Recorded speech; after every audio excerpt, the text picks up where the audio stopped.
Today from Nissan Stadium in Nashville, Tennessee, we raise the curtain on the 2015 season as the top 25 Volunteers welcome Bowling Green to the Mid-State. Welcome, everybody. Tom Hart alongside Heisman winner Andre Ware. Expectations through the roof for this Tennessee team, ranked in the preseason top 25 for the first time since Philip Fulmer was the head coach. Do they deserve the early accolades? Well, I think so, Tom. They're riding a wave of momentum from last year's bowl win over a good and sound Iowa football team. Add to that another top 5 recruiting class and a quarterback in Joshua Dobbs, who I think is going to continue to get better each and every week. Tennessee will be there at the end of the season for the SEC title. Dobbs made an immediate impact on this offense when he took over as a starter late in the season. Dramatically different production with Dobbs behind center. Yeah, it really was. 4-1 as a starter. He got better. I think there's a lot left on the table in terms of where he can go as a player. He can continue to develop into a passer. That's going to make Tennessee even more dangerous than they already are with him under center. You see the numbers there. I expect those to grow as he grows as a quarterback. Bowling Green's offense, one of the fastest in the country. They've won the toss. They've elected to receive. They'll face Tennessee's Team 119 in a raucous Pro Bowl crowd. Boy, strap on your seatbelt, as you like to say. They're a race car. They're modeled like the Baylor Bears. That's where Dino Babers cut his teeth with Art Briles. He embraced the offensive style, and tell you what, Bowling Green, only 2 teams faster than Bowling Green offensively all year last season, Baylor and Arizona.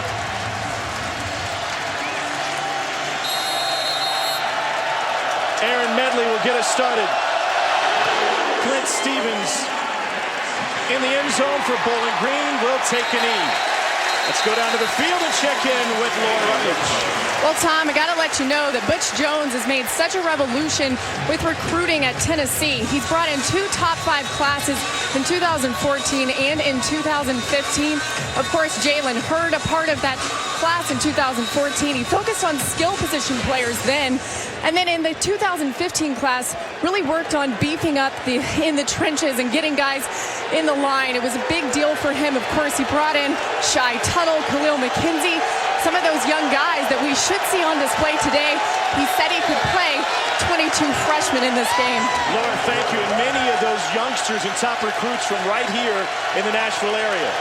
Matt Johnson is a 5th-year senior, missed all of last year with a broken hip. He hands it off on the first play to Travis Green. Let's take a look at the starters for Bowling Green. Their strength in the skill positions. Don't forget the offensive line. 2nd most starts in college football along the front 5. Only UCLA has more. Their leader is Alex Huddle at right guard. Travis Green, the running back, already they've gone to him the first play of the game. They go back to the ground game. Green makes some guys miss. Nice cutback, and that'll set up 3rd down. Here are the starters on the defensive side for Tennessee, including a walkout middle linebacker, Colton Jumper, and plenty of talent around him. Yeah, Kurt Magid, their best pass rusher, 11 sacks a year ago. Best cover man, Cam Sutton, a 3-year starter in that defensive backfield for Tennessee. 3rd and 4.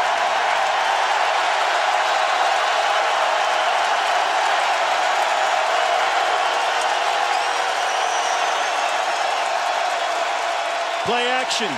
Johnson lets it go deep. Got a man. Caught. 1st down, Roger Lewis. Roger Lewis, first team All-MAC a year ago, 73 catches, over 1,000 yards, and it's just a 9 route. I'm going to beat you speed-wise off the ball, and I'll tell you what, Matt Johnson, back from that hip injury, as you mentioned, hadn't missed a beat. Nice throw and catch. Gain of 45. Back to the ground game. That's Travis Green for 2. Let's go back and take a look at that pass from Johnson to Roger Lewis.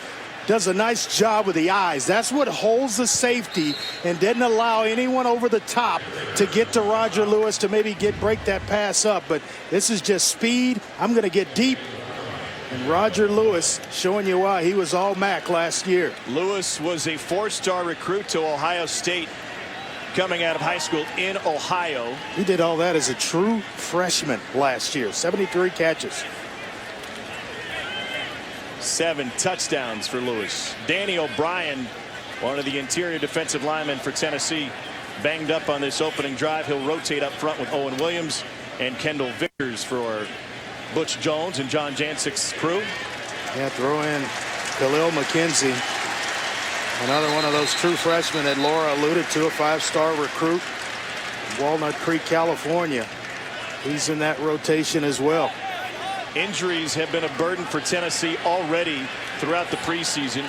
Missing a couple of stars on the defensive side, including Ladero McNeil out with a neck injury. A couple of old linemen in there as well on the offensive side. 2nd and 8 for Matt Johnson and Bowling Green out of the MAC. They won their division the last 2 years. Johnson pressured, steps away. Finally taken down at the line of scrimmage. Corey Vereen, the first man there. Well, once you step up, you got to just go forward. But here are those injuries that you talked about, Tom. Now the good news for Ladero McNeil, he may be back sooner than originally anticipated. Todd Kelly Jr. is out today from the strong safety spot. He's in uniform, not expected to play. Evan Berry got the start in his spot at safety. Well, straight up cover one, just man to man with a safety right in the middle. Deep ball, got lost. Trying to find Robbie Rhodes, a Baylor transfer. Micah Abernathy had the coverage. And I think Robbie Rhodes thought maybe Matt Johnson was going outside. It was so badly overthrown. Just a little bit rushed. He's been calm. You're seeing Dino Babers there just telling him, look, read things out, stay composed, and deliver the football. Tennessee got to him a little bit on the previous play. Tyler Tate on to attempt a 40-yard field goal. James Kanapke, last year's starter at quarterback, is the holder. This is big if Bowling Green can convert. Got the leg, he's got the distance and the accuracy, and Bowling Green strikes first, paced by that 45-yard strike from Johnson to Lewis to take a big chunk of the yardage. And you mentioned Lewis. He was a tremendous recruit for Bowling Green. You look at the kick here, it's just no doubt right down the middle, little right to left turn. But Lewis so talented that Butch Jones, when he was at Cincinnati, actually recruited him and thought about maybe bringing him to Tennessee when he came to Tennessee. 7-play, 53-yard drive, 2:17 off the clock. And I think you touched on a key, Andre, just a moment ago. Bowling Green is a dangerous offense. They may be pushed around physically today, but if they can hang out for a little bit, if they can hang out for a quarter, 2 quarters, 3 quarters. I think just from a confidence standpoint, that first drive is going to do wonders for their confidence going forward. Now, defensively, you got to prove that you can slow down Tennessee and not get bowled over, so to speak. Don't get bullied early in this ball game. If they can hang around, look out, because we know they can put points on the board. Tyler Tate handling the kickoff duties for Bowling Green. Anthony Farinella, their other kicker, is out with a bad back. Evan Berry and Ralph David Abernathy set to return for Tennessee.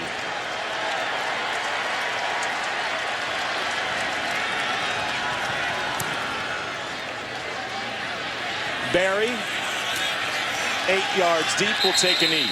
And let's take a look at the starters for Tennessee's offense.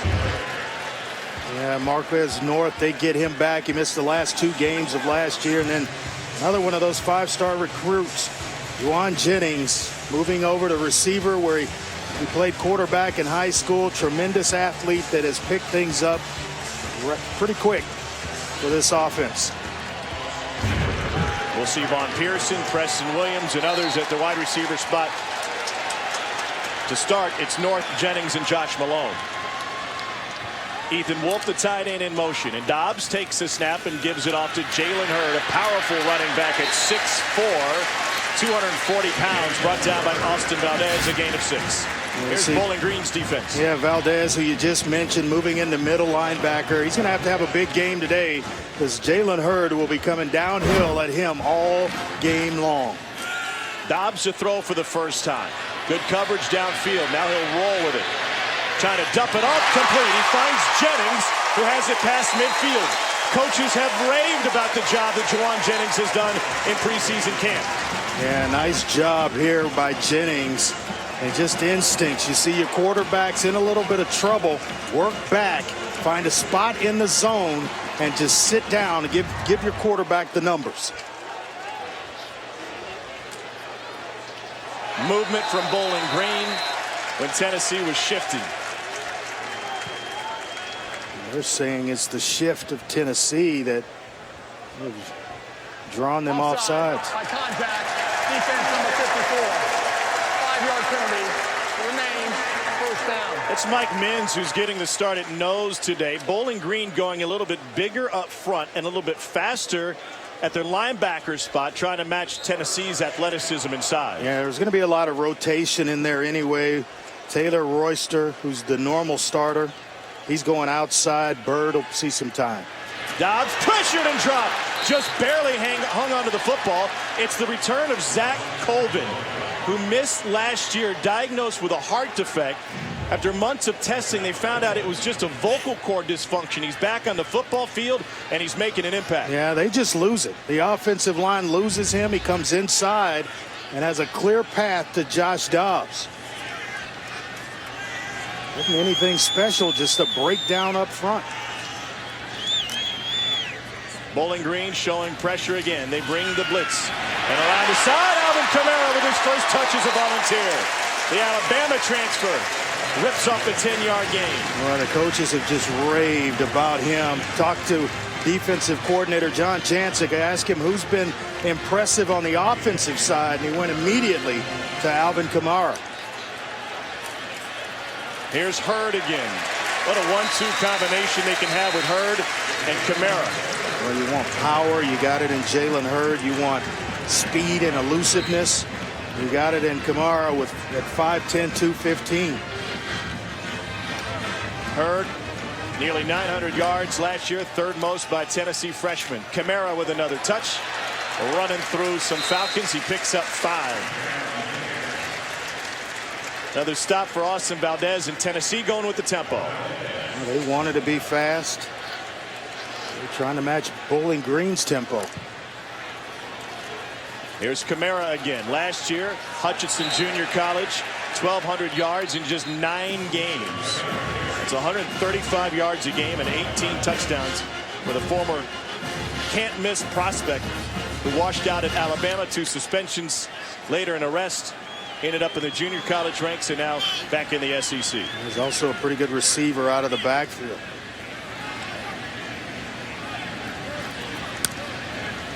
Bowling Green jumps again. Well, they just have to be disciplined.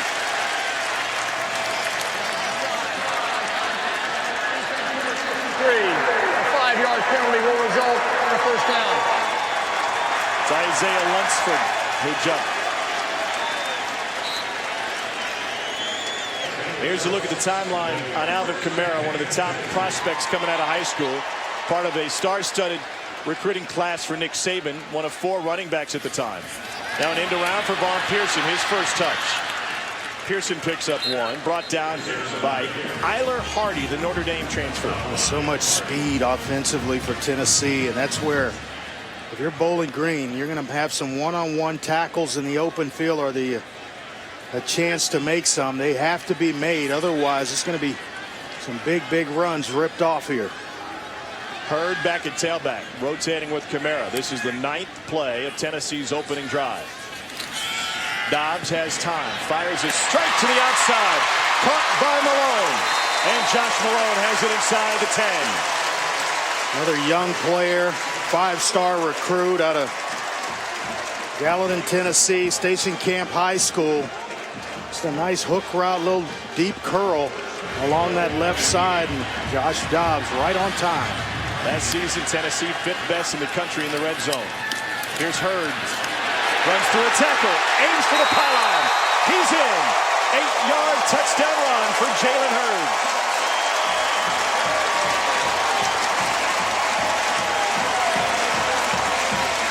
He makes Trenton Green The outside linebacker had a chance. He misses, and then it's easy pickings for the 6'4", 240-pound Jalen Hurd.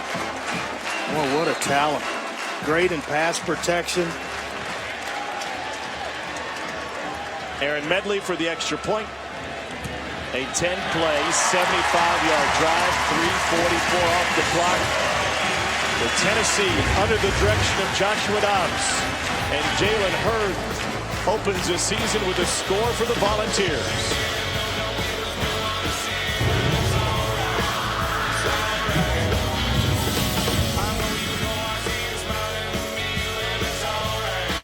.25 Tennessee with an early lead on Bowling Green, 7-3 here in Nashville. Let's go down to the field.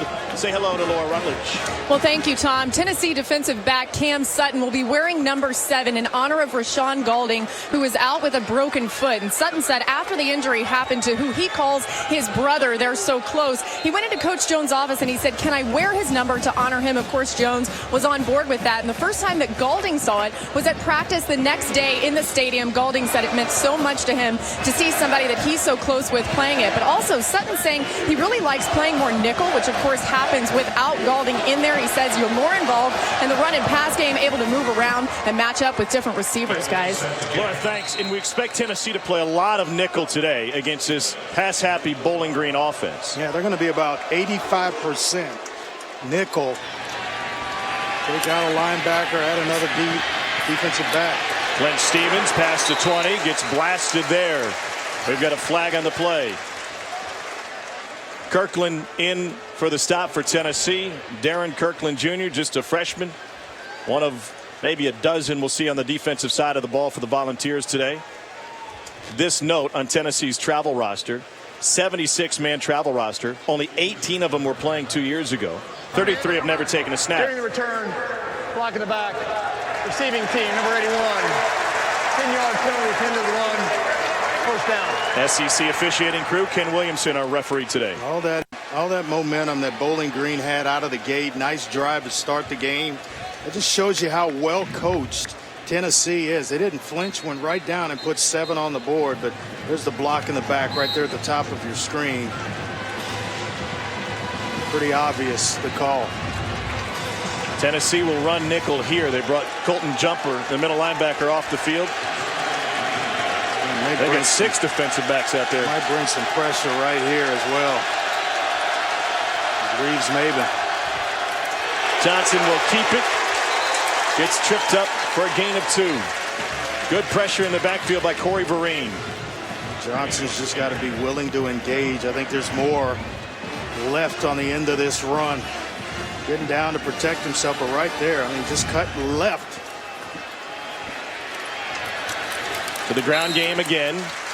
2-yard gain for Bowling Green. Will leave third and about 6. You see Brian Randolph at the bottom of the pile. He's already made an impact for UT. Well, that 4-1 front calls for Bowling Green to run the football. You've got 5-on-5. It's just man-to-man. You throw a tight end in there occasionally, and you have Tennessee outmanned, but they're so strong up front. Just no running lanes. Blitz coming from UT. Deep ball down the sideline. Man coverage. Got him again, but incomplete. The ball just hung up a little bit for T.O. Redding. Micah Abernathy with the coverage for the Volunteers. Yeah, another true freshman. One of those 22, 23 players you talked about. Abernathy was beaten. If it's thrown out there, then the receiver has a chance to make a play on it.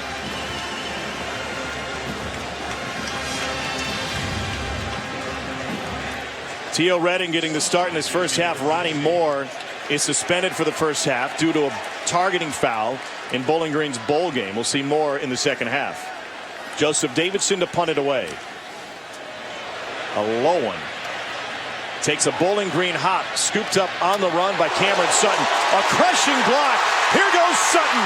Past midfield. Cameron Sutton still on his feet. And Tennessee with magnificent field position. And a flag at the tail end of it after Sutton got 2 key blocks. 59-yard punt, 47-yard return.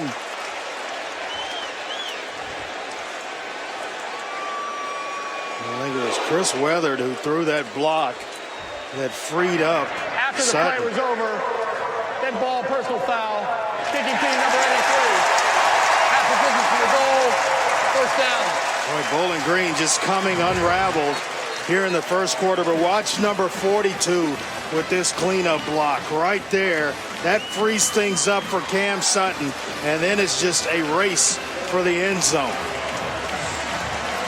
Excellent job in the return game. Let's take one more look at this. That's the devastating block that freed things up.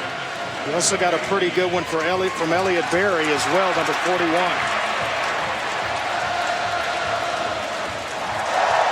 Now watch here. They like to go to north, up top. Right there in the slot, number 8. This is where I would take a shot, right here. Tremendous down inside the red zone. That's actually Von Pearson that's in the game. That was the 4th penalty against Bowling Green. Tennessee knocking on the doorstep, trying to score on back-to-back trips. They've got fantastic field position on a beautiful day in Nashville. A sea of orange in Nashville, and Tennessee will have a short field to work with on its 2nd possession of the 2015 season. Alvin Kamara is now in a tailback. He's already been busy. Watch the swing pass here. Dobbs will give it to Kamara. Works to the outside.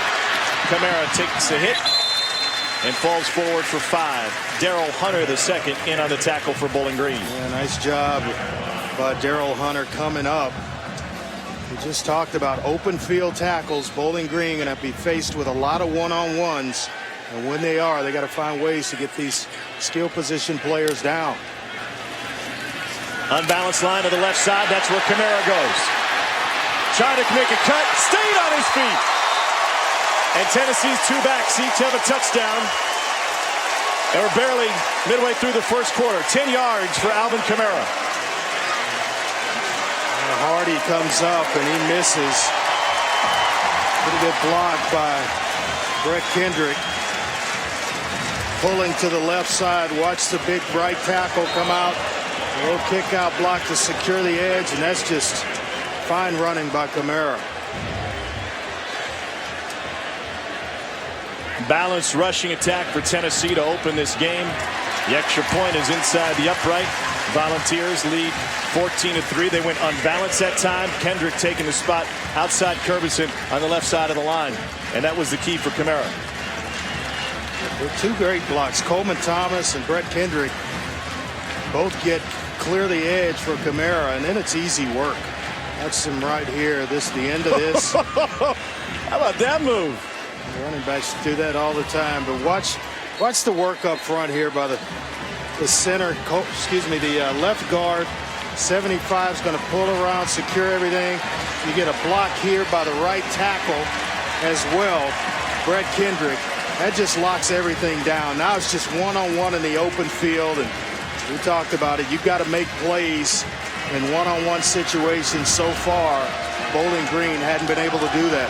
They didn't last year in a game against a Big 5 opponent. Wisconsin rushed for 644 yards against Bowling Green and 8 touchdowns. Melvin Gordon went 253 with 5 touchdowns. Look at the averages. Bird 6.3, Kamara 6.2, and both have scored touchdowns. Yeah, I think if you get that kind of production out of those 2 backs all year, guess what? You'll be contending for an SEC title. Stevens with 1 foot in the end zone. Shy of the 20. Flag on the play. Another flag.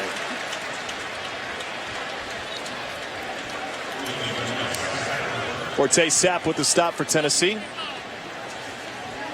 During return, holding, receiving team number 25. Half the distance to the goal, first down. Just tough, Tom.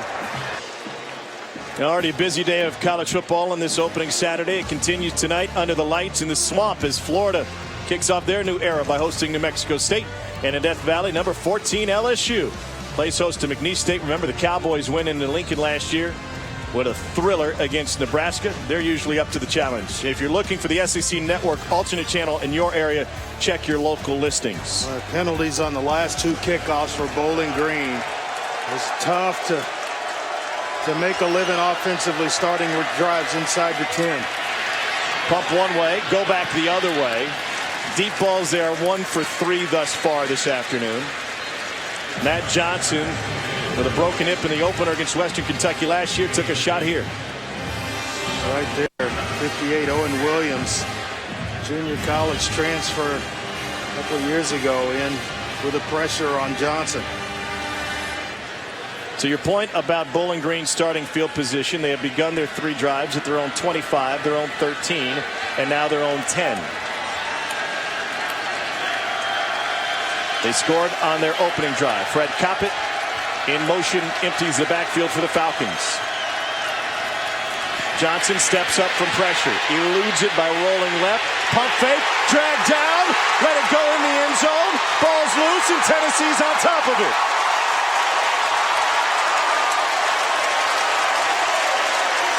I think they're going to call Johnson down right at about the half-yard line. Oh, I don't know. I think this one's they're going to definitely take a look at it, and it's Darren Kirkland with the pressure. Injured player for Tennessee is Derek Barnett. Let's take a look here. I don't think the knee ever touches. See Kirkland with the pressure. He's not down yet. On the field until the runner's forward progress has been stopped. 3rd down. So if the forward progress has been stopped and it was whistled dead, if it was whistled dead, then it's irrelevant what happens after the fact. Quick whistle there. I mean, this still looks like the play is continuing. He's trying to avoid a tackle and still moving. Arms trying to come up. Don't know where a whistle should have been blown there. Butch came all the way out in the field to talk with the head referee. He was all the way out between the hash marks. Try to listen to see if we can hear a whistle as Johnson got tied up by Kirkland.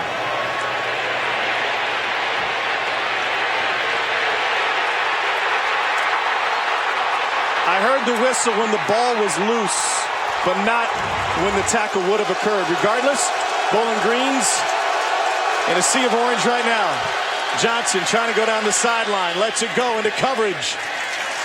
Finds his own sideline, looking for Robbie Rhodes, 4th and 19.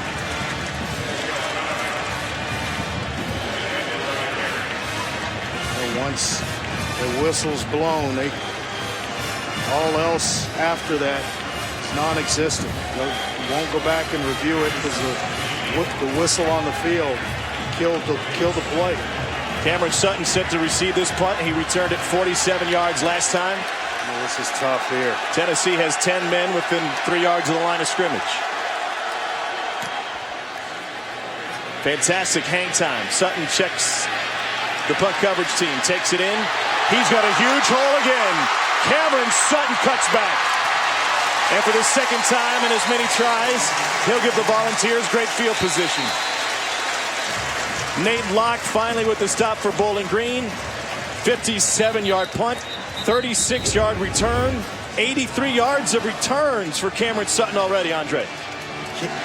Right here, showing the athletic ability. Tennessee set up to do business again.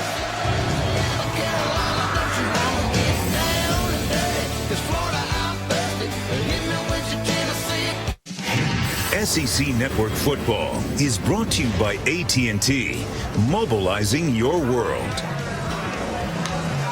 We've been in Nashville all week. That's just one of their fine culinary establishments here. Acme Feed and Seed opened in 1890 as a business where locals could buy feed and flea dip their dogs. We'll pass on the flea dip. We'll take the shrimp and grits. Shrimp and grits. I'll have to step away for a minute. One of my favorites right there. We've been here all week. We've had plenty of time to get down there. I've had some shrimp and grits since we've been here as well. 14-3, Tennessee leads. First time we'll see Kamara and Hurd in the backfield together. Hurd 6'4", 240. Kamara 5'10", 215. They each have a touchdown. You have two safeties sitting up top for Bowling Green. Numbers favor Tennessee to run the football. They're going to split Kamara out and put him in the slot. Hurd flanks Dobbs. Now they bring him back, running behind him. Oh my goodness, Tennessee's got something special if they get those two guys going in the backfield at the same time. Gain of 8 for Alvin Kamara. Plenty of weapons on the offensive side. Marquez North hadn't even gotten himself going yet. Josh Malone on the other side. There's a lot of weapons for Josh Dobbs. 2nd and 2. Here's Hurd. Hurd slips through, puts a move on, and gets ridden down to the 4-yard line by Clint Stevens. That is 6'4", 240 pounds of athletic ability. I mean, the spin, gathering himself. That's just not fair. It's like a tight end running the football.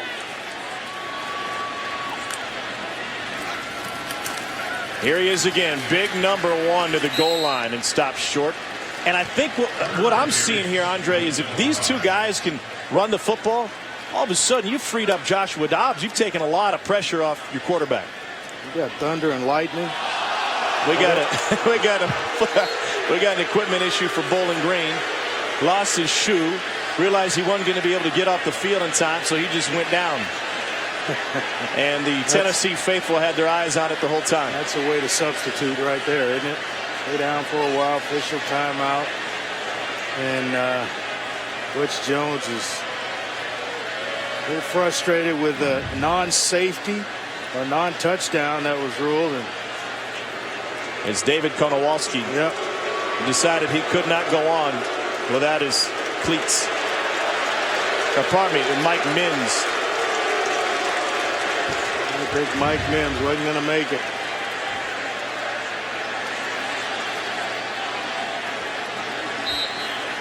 This bruising attack for Tennessee, knocking on the door again. 2nd and goal. Jalen Hurd over the top. He's in. Touchdown Tennessee for the 2nd time today. Jalen Hurd hits pay dirt.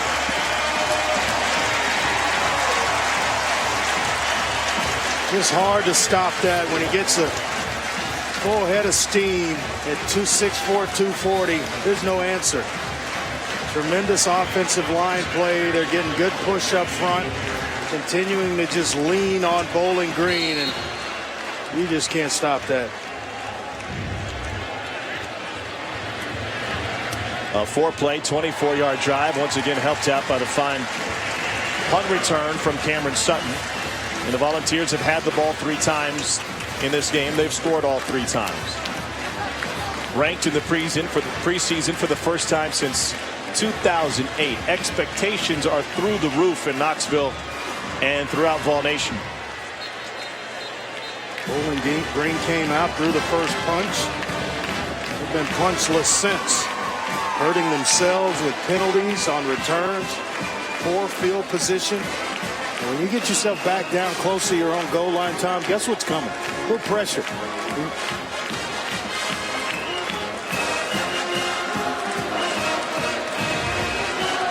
It's the run. This sets it up. This sets up the touchdown here. Jalen Hurd, nice spin move, gathering himself. This is why he's one of the best in the SEC right here. This pure power coming right into your face mask. Pretty sweet spin move, wasn't it? I'm impressed already. Oh, yeah, no doubt about it. Here's Clint Stevens. No chance for a return here. Take a knee again. This league was full of freshman running backs last year. They picked up where they left off already today. Nick Chubb had a great game for Georgia. Their weather-shortened affair in Athens. Leonard Fournette will hit the turf tonight. Ralph Webb across town, and Jalen Hurd nearly 900 yards of offense for an offense really didn't come into its own until late in the season because of all of the movement on that offensive line and the inexperience up front. Yeah, when the element of the passing game picked up with Josh Dobbs, that's when things started to go well for Jalen Hurd. Those last 5 games or so, when they went 4-1 in that stretch, that's when holes started to present themselves for Jalen. Derek Barnett back on the field for Tennessee. They go complete to the near side. This is Chris Gallen, and Gallen's knocked out of bounds at the 45-yard line. Maybe we'll see that tempo here for the Falcons. Yeah, he's a good red zone receiver as well. 6'4", 246. Love to use him when they get down close on the inside the 20-yard line. Tennessee able to get a defensive sub into the game. They go back to Gallen, same spot. He's got the sideline, and Barry finally punches him out of bounds.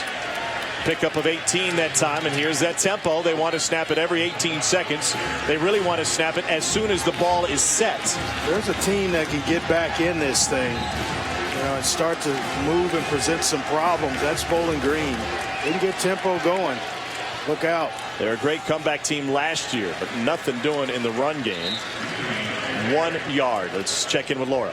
Well, Cam Sutton needed a blow after the 81 yards in the return game. So this series, look for John Jancic to incorporate Micah Abernathy and Daryl Miller, 2 freshmen. One of the things they told us is that with the elevated talent at Tennessee, finally some of those senior guys can take more rests in games. Johnson pressured from the edge, lets it go just through the hands of Garrick Dieter. There's nerves when you come into a football game, and then after you get hit once or twice, or you throw a completion or 2, they usually just subside. Still looks like Matt Johnson is playing a little bit too fast. Game's got to slow down for him. 3rd and 9. 3 of 8, 83 yards. You just got to settle in.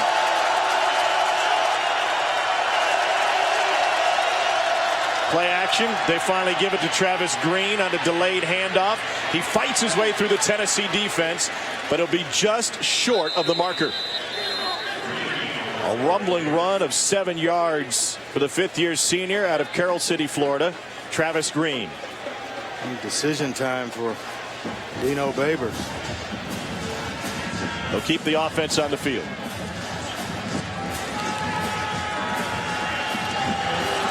Veteran offensive line. Return the 2nd most starts in the country behind only UCLA.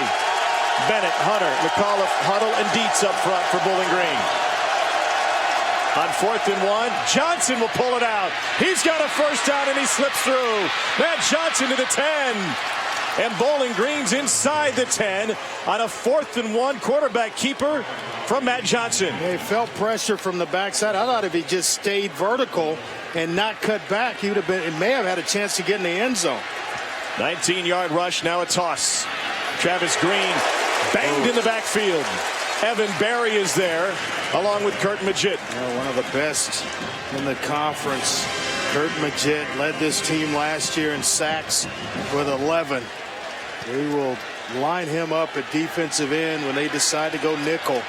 Can really get after the passer.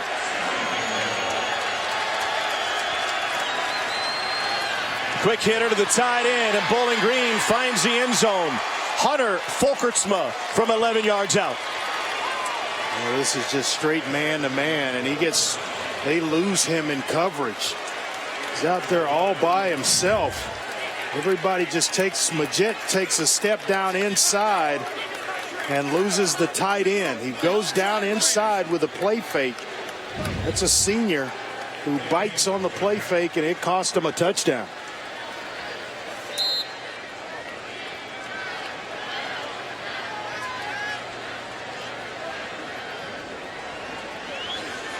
Tyler Tate for the extra point. Falcons got a key completion at the onset of that drive, able to turn up the tempo. And the first touchdown of 2015, Tate adds the extra point. 21-10, Tennessee with the lead. Matt Johnson, after running for a first down, now hooks up with his big tight end for the Falcons' first score of the season.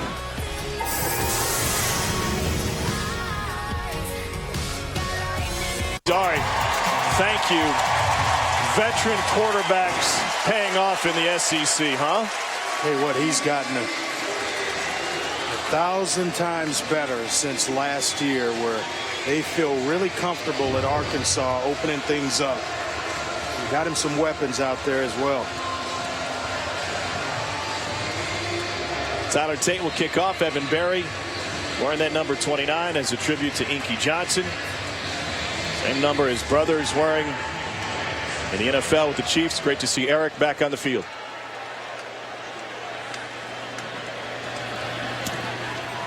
Line drive kick will carry through the into the end zone. You're going to see here that Kurt Magid, the linebacker, has a responsibility of holding the tight end. He steps inside. That allows for the tight end to just come right on the just a little flat route. And watch Johnson. He sees it as soon as Magid steps inside. It's a little bit too late. Right there. Just a nice throw. You just want to get it out there, allow him time to turn up the field. Incomplete pass, trying to get it to the edge to Josh Smith. And now you're Bowling Green.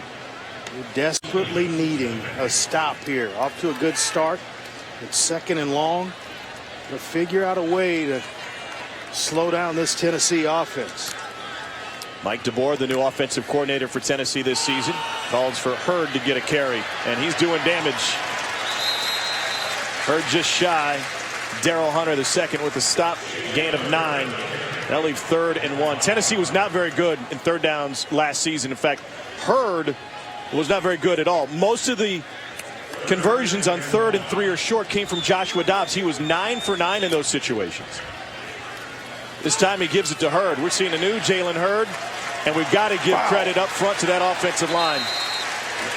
These guys aren't doing it on their own, though it may look like it on that punishing run from Hurd. They just keep leaning on you, that tempo where they're coming fast. Nice kick out block as well by Dylan Wiseman, the right guard. That opened it up for Jalen Hurd to pick up the first down. Trips at the top, play action. Looking for a screen, and Jawan Jennings, the former quarterback, gets gang tackled after a pickup of 7.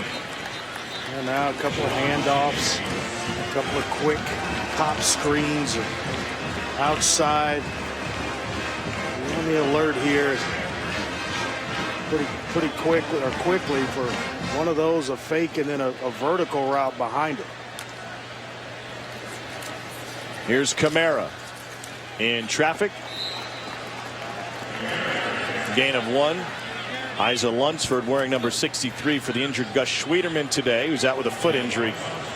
In on the stop for Bowling Green. Looks like he's got a jersey that's a size too small. 3rd and 2.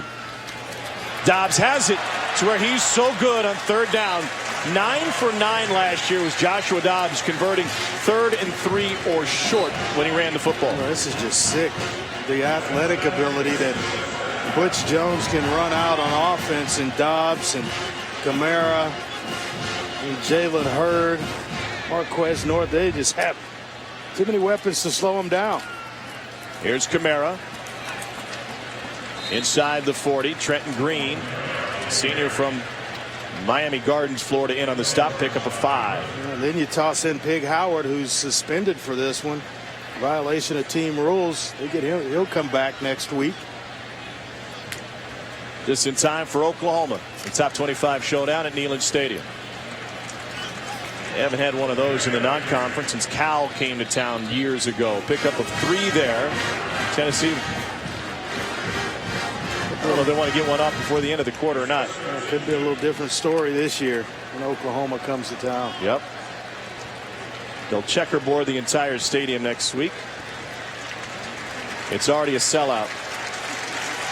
We are seeing in flesh and blood why the Tennessee faithful are so excited about this season, and expectations are through the roof. Big reason the running backs, Hurd and Kamara, already over 100 yards. Tennessee has taken over Nashville.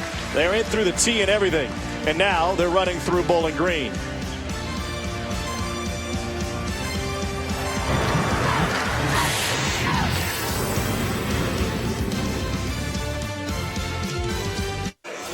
Tennessee didn't waste any time in establishing its running game today. You get it going with Kamara here. If you want the speed, that's where you go with him. The elusiveness, the balance, to get in the end zone. If you want just brute strength and power, turn around and give it to Jalen Hurd, who's got some agility of his own. But boy, the 1-2 punch of these two coming downhill right at you. Then when you think you squeeze everything down to stop them, they can get Kamara on the outside. Look at the rushing totals here. 6.5, 5.3. And then, oh yeah, by the way, Josh Dobbs, 3 of 4 for 42 yards through the air. Not a bad day's work for those three. Jalen Hurd from the Mid-State, big Eddie George fan growing up, trying to follow in the footsteps of the Heisman winner.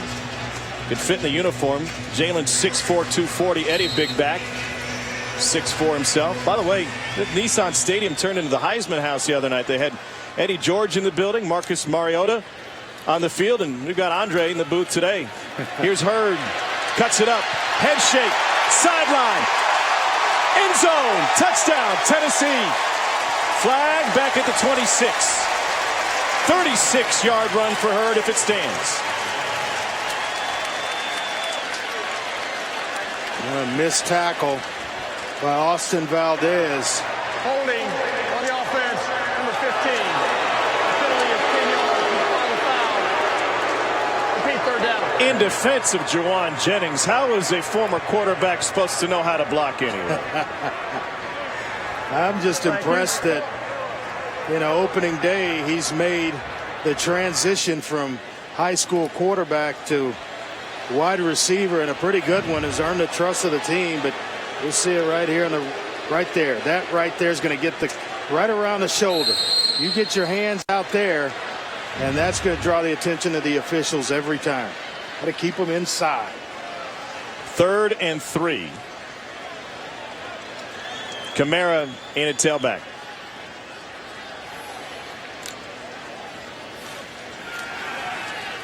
Dobbs gets it to him.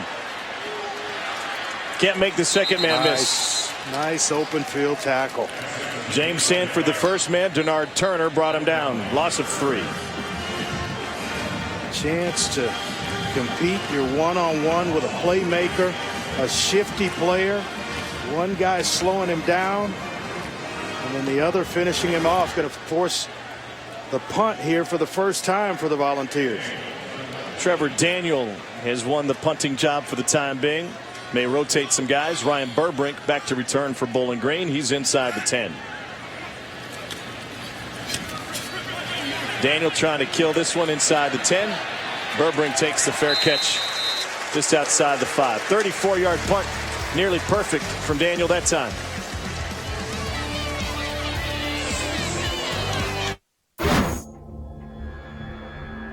A lot of hard work has gone into it, but we're still a long ways to go. We're still arguably the youngest football team in all of college football.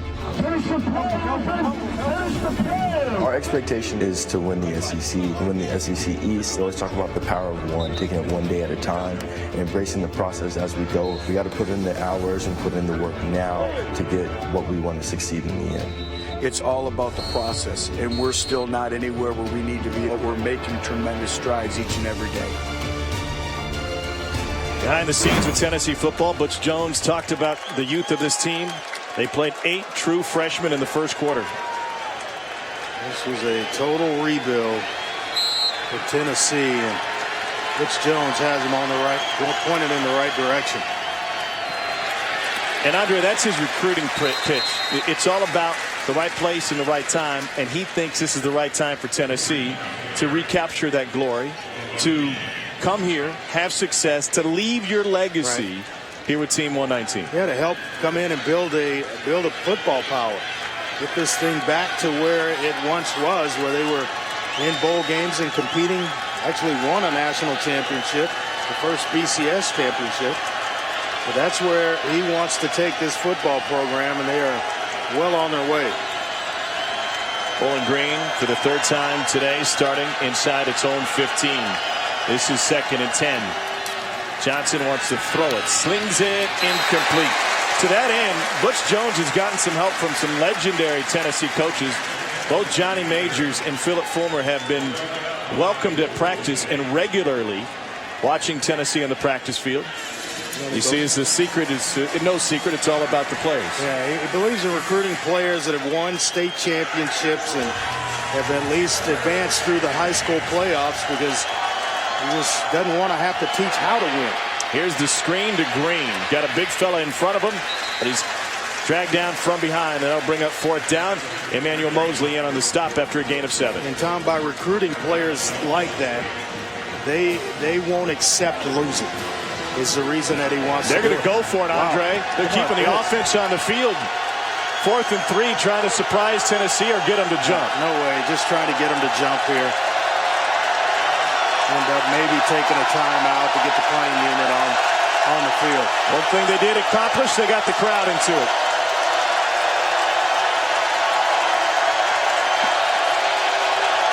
They'll take the penalty. Oh, they're going to snap it. They got room. Here's Green for the first down all the way past the 30. Wow. Brian Randolph with the stop, a rumble of 18, converting the 4th down. I tell you what, credit Dino Babers here. You know, one for having the courage to do it, but then to hold off to the last second where Tennessee relaxes and then snaps the football while they're relaxed, thinking they're just going to call the timeout. Tennessee brings pressure. Johnson goes deep down the sideline. Caught! First down, Garrick Dieter. Huge plays back-to-back for Bowling Green. Well, just a 9 route again. You got man-to-man on the outside. If you take enough of these shots, eventually you're going to hit a couple and back this defense off. And so far, so good for Matt Johnson, hanging in there and firing the football. Again, same route, same spot, same guy. Flag on the play. Dieter hauled it in. A scoring strike of 31 yards. I think this is going to be defensive pass interference. Dieter got behind him, and then all of a sudden there was a hole by Mosley. Holding on the defense, number 12. Penalties decline. Result of the play, touchdown. Well, what a sequence for Bowling Green. We'll see here, Mosley just holding right there. Still got some jersey, and then Dieter able to still break free. Catch him another 9 route. Dieter went past Mosley twice. Whew. About the fake, the go, not even a fake, but going for it so deep in your own territory. Lulling Tennessee to sleep and then converting on 4th down. That's what did it.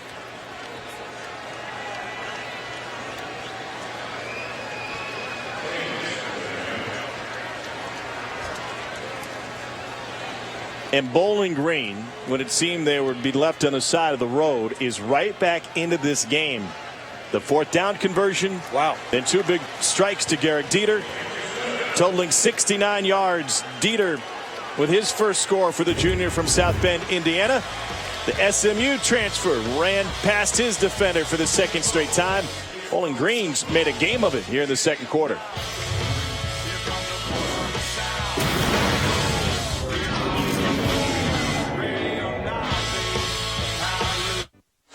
Bowling Green right in the thick of this thing. A 6-play, 94-yard drive helped by a 4th down conversion. Tennessee leads 21-17. 4 minutes into the 2nd quarter, Garrick Dieter had a great camp. They raved about him. Tom's a guy who was injured last year against Indiana early in the season. He missed a good chunk of the middle of the year. He's made an instant impact here in game 1. I can speak from experience. There's something that Dino Babers has spotted on film working against Emmanuel Mosley that they like. They've done a lot of 9 routes to the left side of the formation, which is where he lines up. There's something there that they spotted on film they felt like they could take advantage of.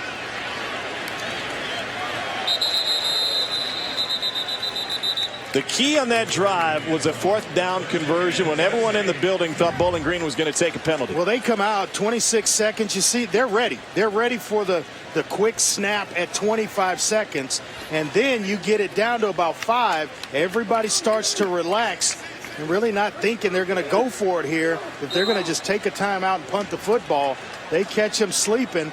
And that led to the touchdown. Hit him for one deep, and this is the touchdown pass with Dieter getting behind Mosley again. Most of the big completions for Bowling Green have come on the left side. Not only those 2 9 routes, but also both times have gone to the flat to the tight end. Dobbs sets up, lets it go, tipped and incomplete off the hands of Josh Malone. That's one that Josh on film study tomorrow is going to wish he had back. This is thrown on a rope. Nice timing, stepping up. Look at that thing. Look at the, just barely see the white spin it. It's so tight. Here's Jalen Hurd. Carries guys with him past the 30 to the 32. Gain of 6. Austin Valdez from Sylvania, Ohio at the stop. One of those downfield throws that we talked about earlier that you felt Tennessee was going to come with at some point. Really they don't panic. They run it so well that you don't get anything on first down. They feel like they can convert. On 3rd and 3, Dobbs has room to run. He'll fake it and get taken down just past the line of scrimmage. Trenton Green, the first man there for Bowling Green. Boy, he had Marquez North wide open on a corner route. And that's where I think he can continue to get better as a quarterback. He's going to roll here, and right there on the outside of the screen, he's got North wide open for a corner route to just give him the football. Trevor Daniel to punt for the 2nd time today. Ryan Burbrink stands at his 30. Bowling Green can seize momentum if they can put something together here. What a kick from Trevor Daniel. Burbrink all the way back to the 4.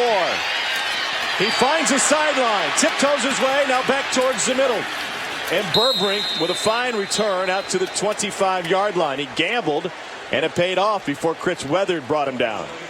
Daniel with a 61-yard punt, 20-yard return. Can Bowling Green stay race car fast?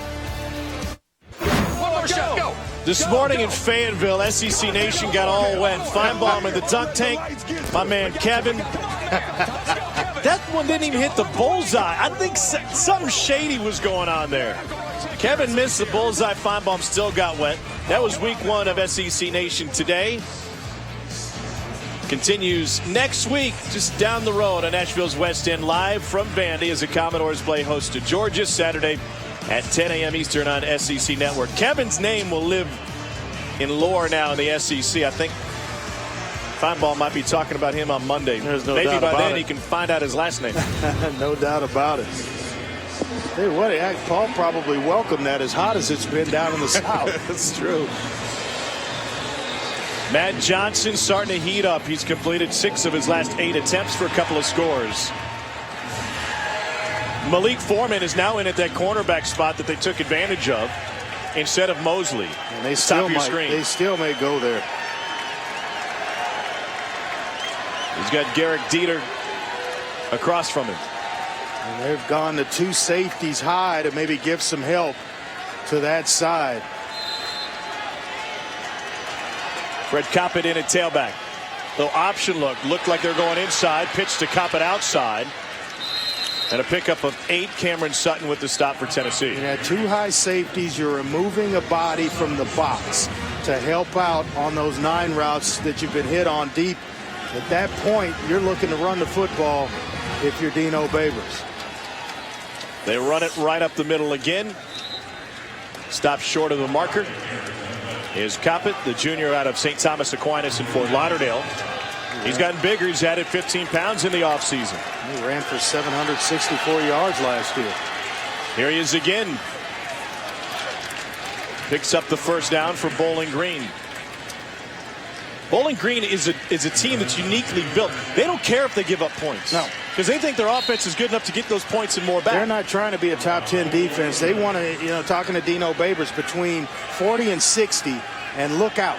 At that point, they're getting the ball back with enough shots to be as explosive as they need to be offensively. They scored 30 points a game last year. They gave up 33. Intended for Dieter that time. A Bowling Green season, which once again took him through the MAC championship game. ended in a bowl game. Once again, those high safeties calling for a run play here. Dino Babers, second season as a head man. Former assistant at Baylor. He was with Jimmy Garoppolo at Eastern Illinois before that, after that, I should say. Johnson lets it go, tight spiral complete. First down. And T.O. Redding finally flipped across midfield. Keep in mind, we're almost midway through the second quarter. In the second half, they're going to get their best receiver back. He had to sit out the first half because of a targeting call in their bowl game. Yeah, there they catch the safety creeping up in the box and then gets himself out of position. It's actually a great read by Matt Johnson to go right to the point where he escaped. He's wide open. Dieter again. And Johnson just missed him. You got to keep doing it, though. If that's how Tennessee wants to live defensively, if you throw 10 of them and 7 of them are incomplete, but you hit the other 3, it is totally worth doing. And Foreman, kind of lucky he didn't get there, get a flag thrown for being there a little early. But Dieter with some speed to get behind this secondary of Tennessee. He averaged 13 yards a catch last season. 5 wide receivers, empty backfield.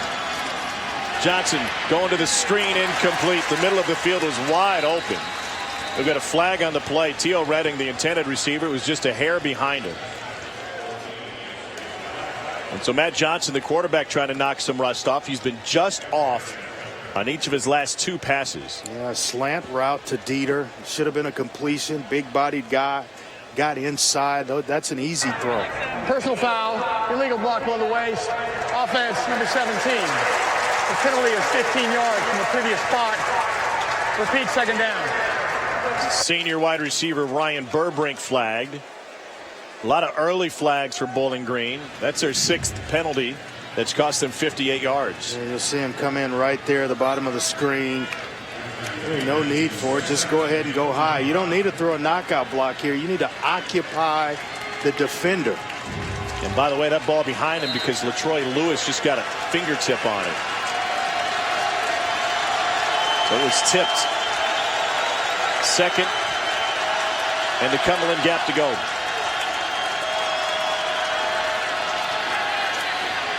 Deep ball, Dieter, incomplete. Boy, Dieter pulled up. Otherwise, it was there. He thought because of the high safety, there was a hole there that he tried to sit down in. And you see here, watch it from how Matt Johnson's seeing it. He's seeing continue on. Dieter, I thought, was correct. If he just hits him in the hole between the safety and the corner, it's an easy throw and catch, and they actually pick up a first down. Is Tennessee trying to get more safety help that way? Then how do you counter with it? Way outside the hash mark now, trying to get safety help on Dieter. 3rd and 25. They're going to roll it the other way.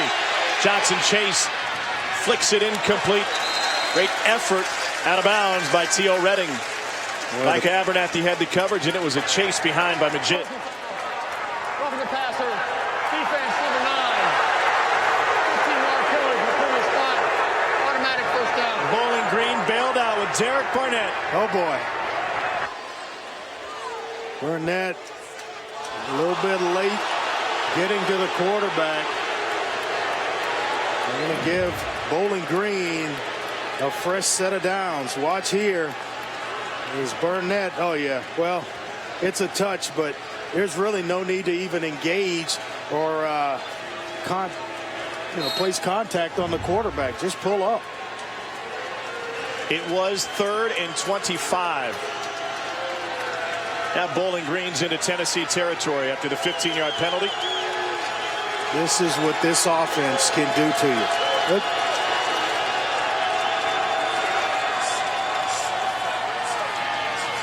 And the handoff straight up the middle against that spread out defense. A pickup of 8. That's Fred Coppett with the carry. Jalen Reeves-Maben with the stop.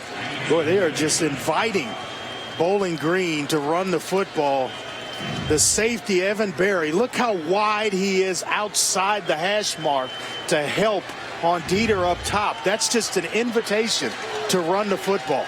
Now Barry, the lone safety. They're going to go back down that sideline again. Dieter's got it again. First down, Bowling Green. That time past Malik Foreman. It is deja vu all over again. And watch him beat him off the line of scrimmage. Nice hands, working with the hands. That's what frees him up. And then the concentration, even when the safety Barry gets there to hold on to the ball. 3 catches, 98 yards for Garrick Dieter. Johnson keeps it. Throws it on the run. This is Burbrink. Can't get through the ankle tackle of Cameron Sutton. Boy, that is a page right out of the playbook of Art Briles. Always an extra option. You think once he fakes it inside that the quarterback's going to keep it, and you have Burbrink hanging out on along the sideline to dump it off to if the defense comes up and takes the quarterback. Back to the ground game. Hesitating up the middle and paying the price is Fred Coppett. If there's one thing you want to see from Bowling Green is these running backs, both he and Green, they just kind of pitter-patter into the line of scrimmage. Hit that thing with some authority. 3rd and 6. Key drive for Bowling Green with 6.5 to go in the quarter. Well, you got what you want. You got a safety working outside against 2 receivers.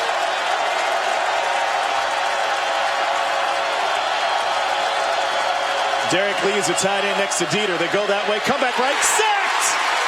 Jalen Reeves-Maybin got there in a hurry. A loss of 10. Credit Demara Mixon with this sack. Right here at the top, 40. He takes the back that Johnson wanted to go too quickly. That caused him to regather, try to go back the other way, and the blitz was just there too fast.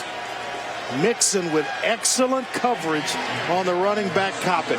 Tyler Tate on to attempt a 37-yard field goal for Bowling Green. He's already hit 1 today to make it a 1-point game. Right down Broadway. We got a ball game.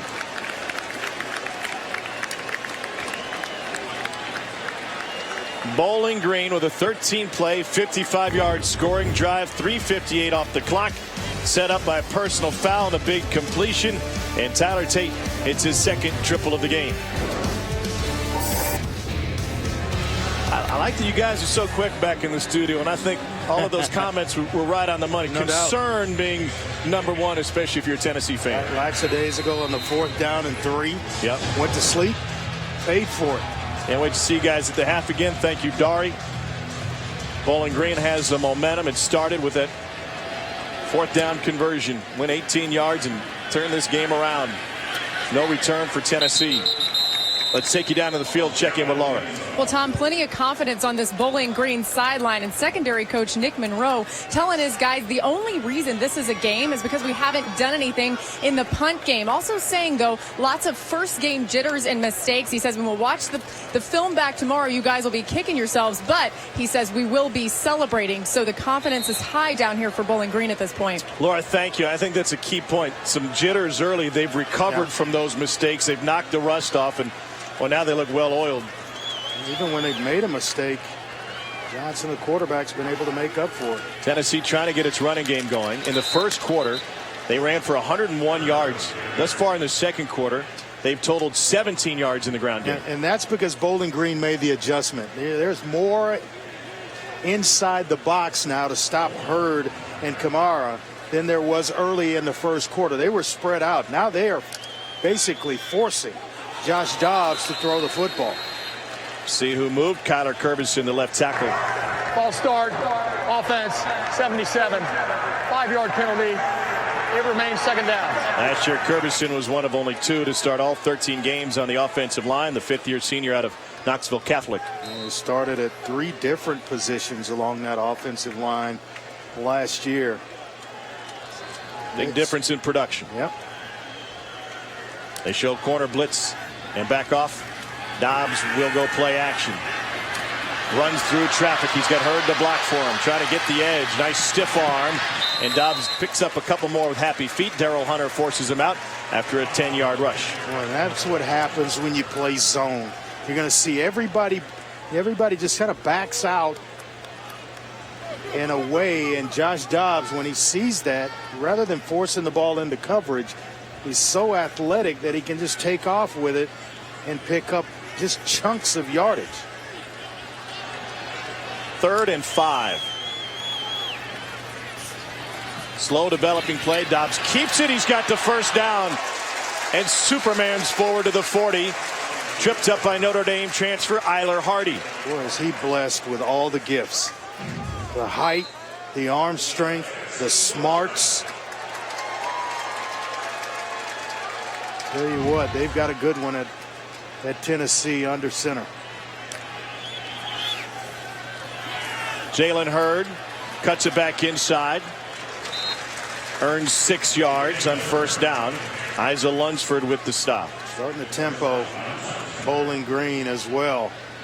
Keeping the same grouping, the personnel grouping on the field, just trying to wear them down and speed things up. Pass complete to Josh Malone. Malone wrestled down after picking up a first down. Gain of 9. Denard Turner the stop. Tennessee's going to substitute. That allows Bowling Green time to match the personnel.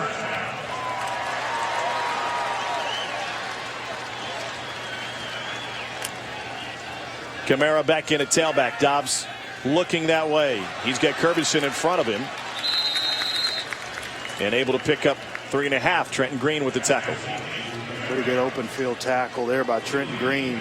He got the start at outside linebacker today when they moved Austin Valdez inside at middle to the middle.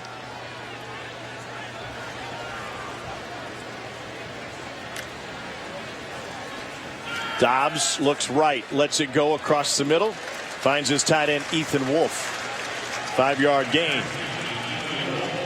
3:15 to go in the half. Wolf wears number 82. Big fan of Jason Witten, who played right here for Tennessee. The All-Pro and all-everything tight end for the Dallas Cowboys. 3rd and 2. Kamara takes a handoff, trying to find the edge. He's got the first down, and he's down to near the 20. 15-yard scramble for Alvin Kamara. Bad angle by James Sanford. That's number 35. Flash into your screen. It's the bad angle right there, and that gives up the edge for Kamara to pick up the first down. He's got it again. He's got the edge again, and he gets flipped at the 15. Gain of 8. A nice block by Coleman Thomas out in front of Kamara. Well, how big would a score be for Tennessee here big. after Bowling Green pulled within 1? 2nd and 2. Hurd back in the game. No gain. Lunsford's had a heck of a game up front for Bowling Green. He's in on another stop. Yeah, the safety Hardy played that and timed it well. They decided to go with a safety blitz, and he timed it. They handed off to Hurd. Here's Hurd. Lays a lick, and he's in the end zone for the 3rd time. Wow.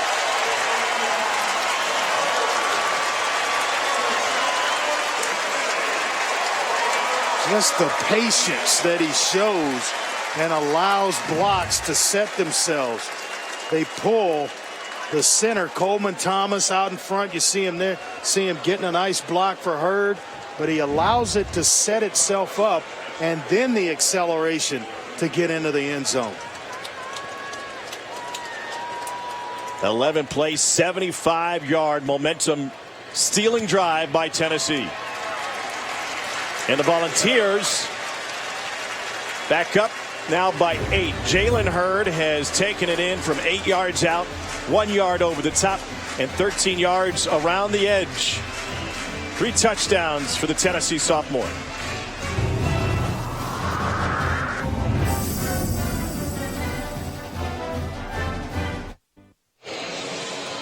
Number 25 Tennessee leads Bowling Green 28-20 thanks to the first career 3-touchdown game for Jalen Hurd. The Tennessee ground game has been punishing. A 1-2 punch between Jalen Hurd and Alvin Kamara. Well, the average is just about equal. carries, only 3 separate within the touchdowns. That's where the production separates itself. Jalen Hurd and Alvin Kamara. Plenty of time for Bowling Green, though. Oh, plenty. A minute 52 is an eternity for this offense. And they got themselves going in the second quarter. They ran a play every 18.5 seconds last year. Aaron Medley to kick it off. They've continually burned the Tennessee secondary, especially one cornerback spot. Here's Bobby Rhodes, no chance to bring this out. And before the game today, Tennessee released a statement that assistant head coach and defensive backs coach Willie Martinez will be suspended for today's game for an NCAA Level 3 secondary violation. He's not permitted to be an active participant of the staff today, will not be at the stadium, though he did make the trip over with the Volunteers last night. Now, Butch was aware of this, and it was coming down. It was for an impermissible contact with a possible recruit. It was a simple bump. They knew this was going to happen. They didn't tell the team until last night, though. And so Stephen Smith, defensive quality control coach, has taken over a lot of Willie Martinez's duties here on game day. Could that be playing a factor in Tennessee's failures in the secondary? Yeah, I think so. You're talking about the assistant head coach and the defensive backs coach, how to teach and how to play technique and things of that sort, adjustments in game. Oh yeah, it's definitely paying dividends for Bowling Green. Redding was the man in motion. Johnson looks his way, checks back near side, flag on the play. It was complete to Ryan Burbrink. Yeah, this may be a hold and bring all this back. And we got multiple officials hats down on the near sideline as well. Wide receiver may have stepped out of bounds before he made contact. Holding offense, number 71.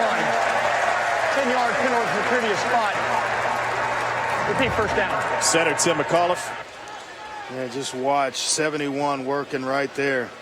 Hands are on the outside. If they're inside the shoulder pads, then that's okay. But once they get out and around the outside, then the officials are going to throw it.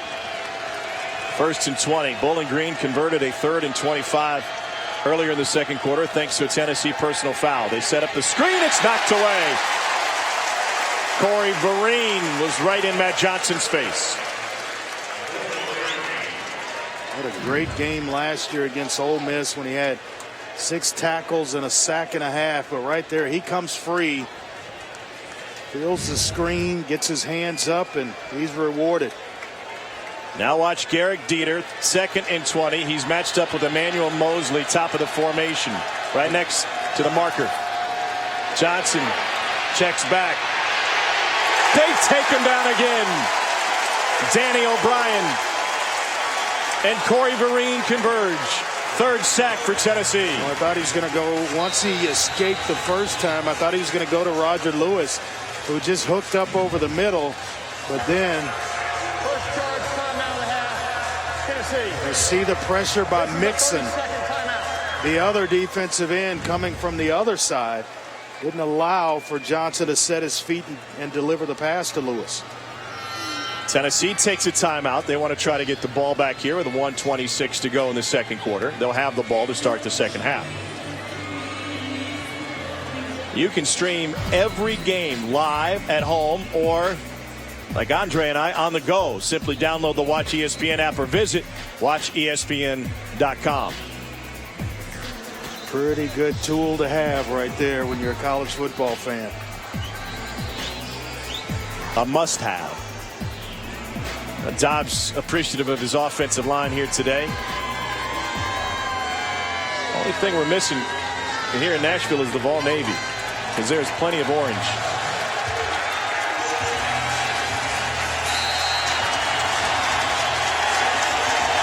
Tennessee offense looks different with this running game this year.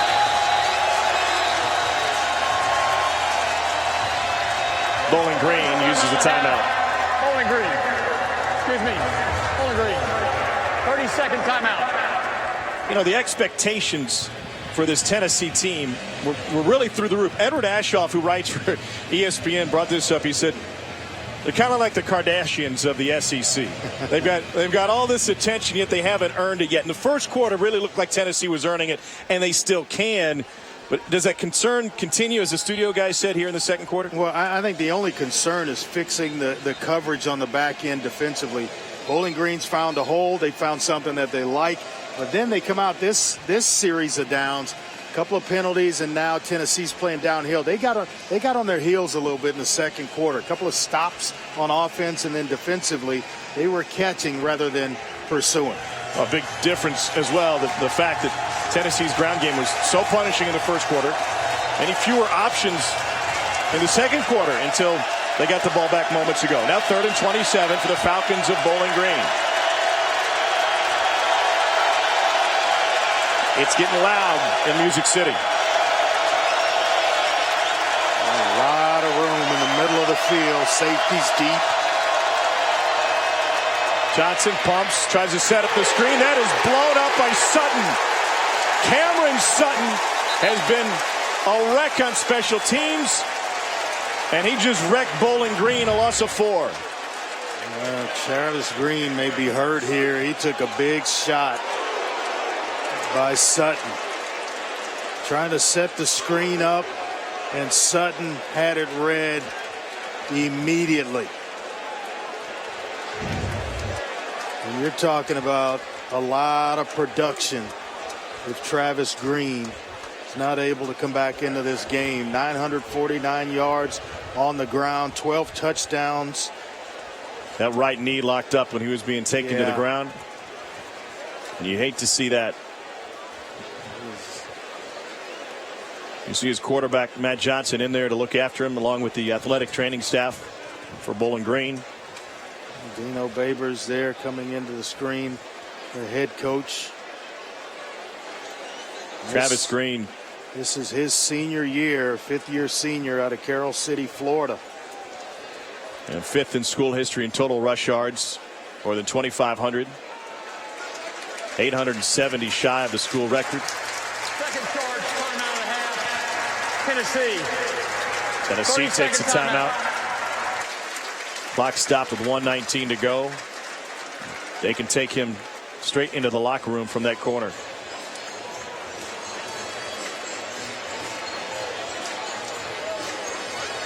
Tennessee, I'm thinking 119. Got a timeout left. I may try to come after this punt. Previous 2 punts, Cameron Sutton returned for 47 yards and 34 yards. Career high with 81 punt return yards for number 7, who just put that devastating hit on Travis Green. There's no doubt. I would actually try to come after this thing, see if I can get it blocked. And you got to be smart about it, though. You don't want to run into the punter or get called for roughing the punter and bail Bowling Green out here. But I would come after it. Joseph Davidson is the Bowling Green punter. His heels near the end line. Sutton stands at the 50. It'll take a big hop right to Sutton. Here he is, dead sprint, trying to get the corner. Now he needs a block, and Cameron Sutton shoved out of bounds inside the 30. 46-yard punt, 21-yard return. Cameron Sutton is getting it done in the punt return game. He was just a 3-star, Tom. I mean, it doesn't matter how many stars you have. He came here as a 3-star recruit. All these 5 stars on the team, and you have called his name throughout most of this first half. And in the return game, he has played every bit like a 5-star. He's wearing Rashawn Golden's number 7, as Laura told us earlier in the game, and reflected well. Third time Tennessee will start a drive inside the Bowling Green 30. Dobbs taken down after a 3-yard gain. Valdez, the former quarterback, in on another tackle. Clock rolling at 52 seconds. Tennessee has 1 timeout remaining. Dobbs has Hurd next to him and 4 wide receivers. Looks right, incomplete. Trying to find Josh Malone. And no harm, no foul on first down. Trying to be okay with that incompletion with 42 seconds and a timeout in your back pocket. Aaron Medley, you're thinking field goal here realistically. His range between 49 and 50 yards. His long last year was 46.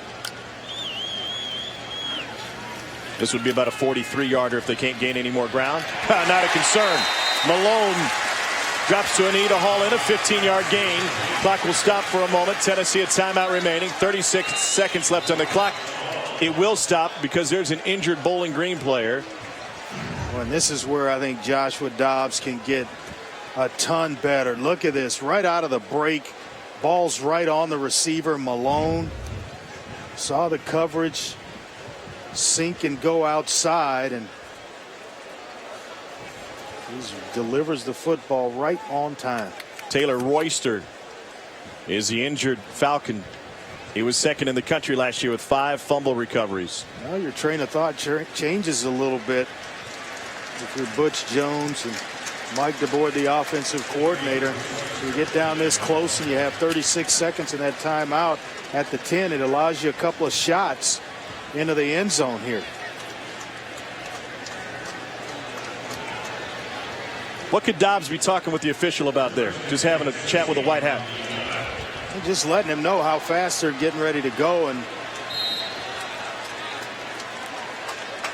that's about it.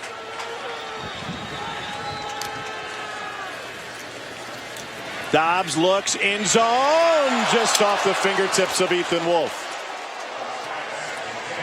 Pretty good pressure by Brian Baird, defensive end, 5th-year senior, on Dobbs. Didn't allow him to really step into the throw, which caused it to go a little bit low. Maybe short-armed it a little bit.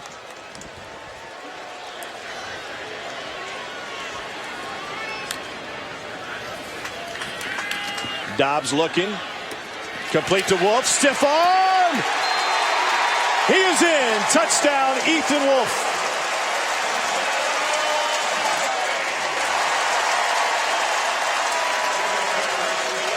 That's just competing and wanting to win right there. Tight end sitting outside. He allows coverage to drop, and then this is just will to get in the end zone. That is close. Knee was down. Maybe take a look, see where the point of that ball was. Officials didn't stop it. Nope. Caps a 5-play, 29-yard scoring drive, 40 seconds. I'm with you. I think it was close, and it was ruled on the field a touchdown, but the nose of the ball may have been just shy when that knee was down. As it stands, 14 unanswered points for Tennessee. Right, here's another look. Ethan Wolf right here. Watch the left knee. It's down. That's an elbow you're looking at. Ball's right there. It is short of the goal line. Every play is reviewed, especially every scoring play, but the SEC replay booth didn't stop play before the extra point. So the call on the field stands, and the Volunteers have used back-to-back scores to open up a 15-point lead on Bowling Green.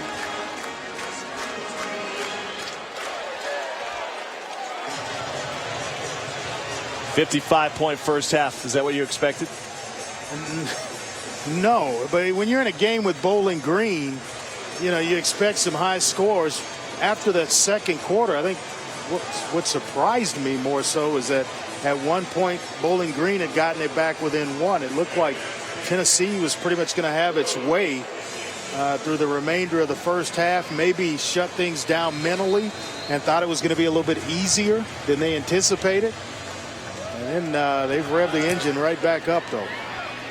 Bobby Rhodes won't have a chance for a return here. 24 seconds left on the clock. They can score quickly. See if Bowling Green wants to take a couple of shots. 35-20 are scored. Well, if there's time on the clock, Dino Babers is trying to get points. Yeah. I mean, there's no doubt about it. You know, with a timeout or two, if they've got seconds ticking, they're trying to find, you know, a way to get in the end zone. And keep an eye on Dieter. He's been the man in the first half at wide receiver. You see number 4, top of the screen. There he is. Outside receiver of the 3 on the left side. But that's also where Tennessee's been able to get pressure on Johnson from the left side. I'd be surprised if they come down here to the bottom to Roger Lewis. Johnson looks left, steps up, wanted to pull the trigger, and he has to go short. Nowhere to go there. Great coverage underneath for Tennessee. T.O. Redding loses a yard. Maybe they would take a timeout, but they may be just okay with how things are and go into the locker room here. Got 2 in their pocket, but that's going to close the second quarter into the first half. Our halftime score, number 25 Tennessee leads Bowling Green 35-20. After the break, we'll be back for the Auto Owners halftime report, where we'll hear from Laura Rutledge as she catches up with Tennessee head coach Butch Jones.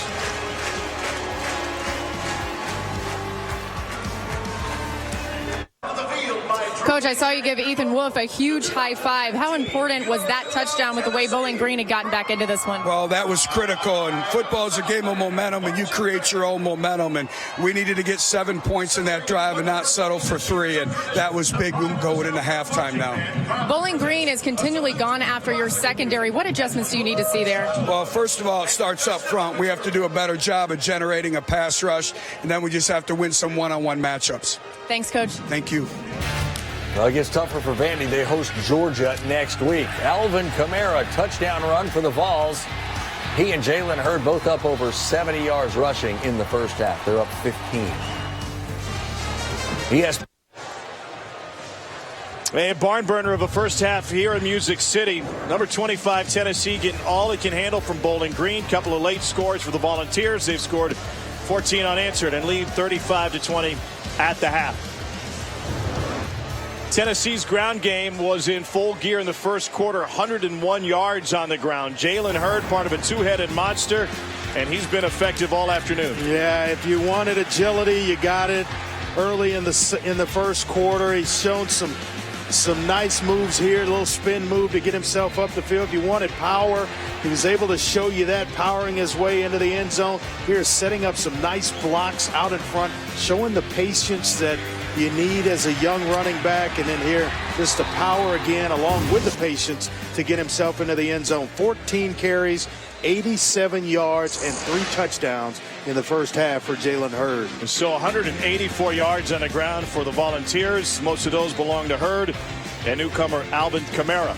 44 yards on the ground for Bowling Green, 216 through the air. Garrett Dieter has 98 yards receiving on just 3 catches and a touchdown. But the average drive start has been a killer for Bowling Green. Their own 19. Tennessee getting great special teams play from Cameron Sutton on punt returns. That has helped them to their own 47. Yeah, and we saw when the field position changed, that's when Bowling Green got itself going. Got right back in the game at one point, cut it to just a 1-point lead, down 21-20. And then Tennessee able to score late in the second quarter. Tyler Tate will kick it off. Evan Berry stands in the end zone. They'll have a chance to bring this one back. Ralph David Abernathy, the Cincinnati transfer, takes a short kick. It's a stiff arm and takes it out to the 24-yard line. Moments ago, Laura was able to catch up with Bowling Green head coach Dino Babers. Well, Tom, he said, we're playing this game to win until someone tells us we shouldn't. He said we have to get more first downs. We have to limit them as much as we can. And we're getting killed in the kicking game, so we have to be better there. But certainly a lot of confidence still with Babers. He feels like his team is definitely still in it. All right, Laura, thanks. He feels like with his offense, there's always time to get back in a football game. But right now they need stops. They need stops to get off the field and allow that offense to get itself going again. They come with a blitz. Hurd wrestled down after a gain of 1. Nice run blitz, and everybody gets home. Trenton Green, the outside linebacker, played a solid first half. He's the brother of Travis, who is the starting running back that we hope will get himself back in this game. Trenton put on scholarship just a couple of weeks ago. Looks like he's earned it. Here's Hurd again. Hurd wrapped up by Daryl Hunter the second. Jalen Hurd last year with 4 100-yard games. That was the most for a true freshman since a guy by the name of Jamal Lewis was toting the rock for Tennessee in '97. Now, this is where you have to be on alert for a Joshua Dobbs quarterback run. Looks like zone coverage. You're going to have some drops, and now you got to stay in your rush lanes and not get out of position, because that's where he can hurt you. Tennessee's converted 7 of their 9 third down opportunities. They bring a late rush from the corner. Dobbs goes over the middle, complete. First down, Tennessee. Von Pearson inside the 30. And that's where he's made the most improvement. His accuracy, really worked on it this offseason, and finds Pearson right in the middle of the field. See right here, just looking, staring down coverage, and I mean right on time. He clears the linebackers, and weakness of that defense is right in the middle when the safety split. Dernard Turner was in on the tackle. He's injured for Bowling Green, number 18.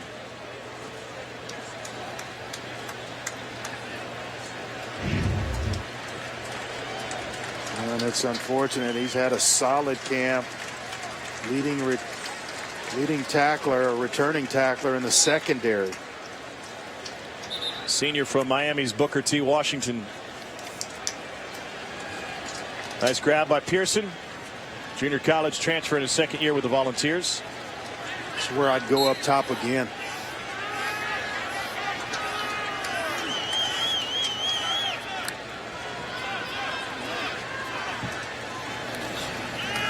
Dobbs pulls it back from Hurd, takes it over the left side, and finds 3 yards on the scramble. Another tackle for Daryl Hunter. The reason why you do that is you give up a big play in the passing game. Everybody's a little winded. You got defensive backs chasing.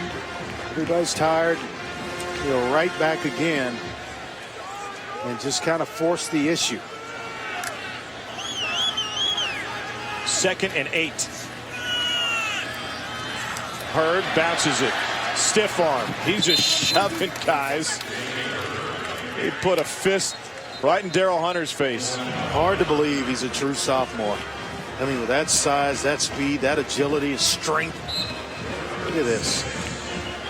Surprised that wasn't a call there. Can't get around the face mask of players, even if you're an offensive player with a stiff arm. Alvin Kamara now in the backfield for Tennessee. Dobbs facing pressure. They pick it up. Goes deep through the hands of Preston Williams. It's miraculous that Preston Williams is on the field today after missing 10 months with a torn ACL. This recovery here by Daryl Hunter. Graduate student on the outside. A lot of experience. Started 13 of 14 games in his career. Aaron Medley hit 20 of 26 field goals last year. This will be a 42-yard attempt. He's 1 of 6 in his career from 40+. Nope. So Tennessee had scored on its last 2 drives of the second quarter. Well, Tom, that's just what Bowling Green needed defensively, was a stop right out of the locker room.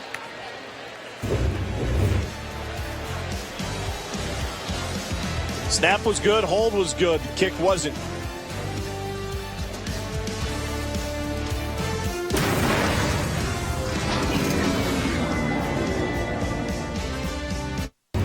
Back here in Nissan Stadium, Tennessee leads 35-20. Picked up on something late in the first half. Watch the safety. You need safety help over the top if you're in man-to-man coverage. One false step leads to a big play. They get Brian Randolph out of position once again. He takes a false step inside. There's a safety. Watch him come inside. The eyes, one quick hint, and then right there up the sideline to Dieter once again. A prediction, they may go to Dieter once early here, Tom, but then watch Roger Lewis down at the bottom of your screen get involved in this thing pretty quickly. Dieter matched up with Mosley. They'll rotate a new safety. One high, they go underneath this time. Nice completion, room to run. Ronnie Moore in the game for the first time, and he takes it all the way past midfield, a gain of 23-yard line. Gain of 23. Ronnie Moore is suspended in the first half due to a targeting hit in their bowl game, and Matt Johnson wearing out the left side again. Yeah, and you see that add 23 yards to that total. 98 deep left, 68 underneath. Johnson checks to the pass and flicks it to Dieter.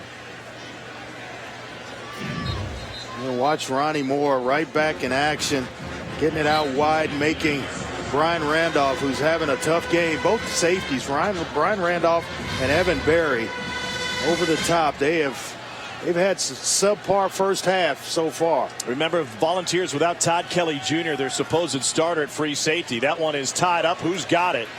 Dieter takes it to the ground with Mosley in with his hands on it. He's over 100 yards, 5 catches, 112 yards for Garrick Dieter.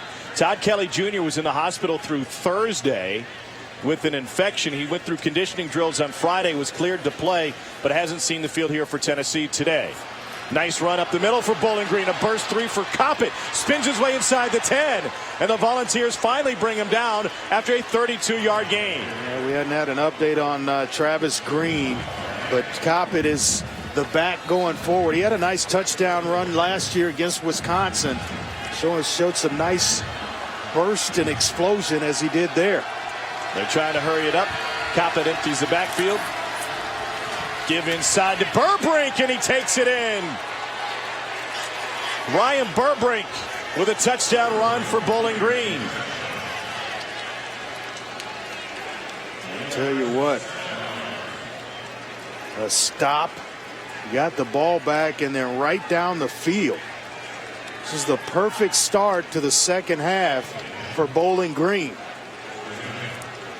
5-play, 75-yard scoring drive. It's just when you think Tennessee is getting ready to just take control of this football game, and then all of a sudden there's a stop, there's a lull. Bowling Green will not go away. Tate to attempt the extra point.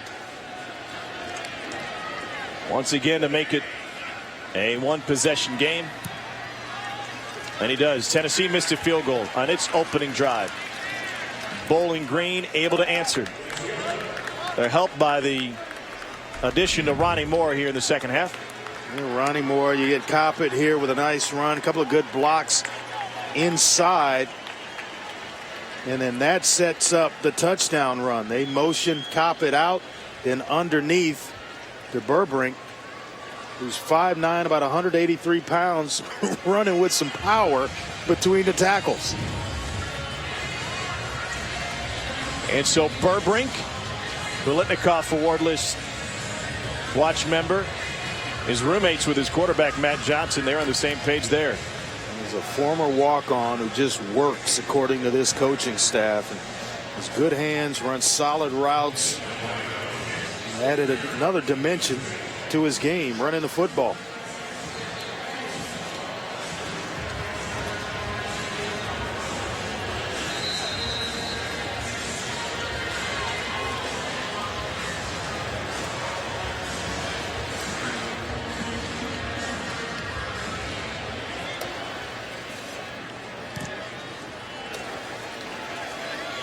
Barry wants to, oh, he hesitated. Now he wants to bring it out.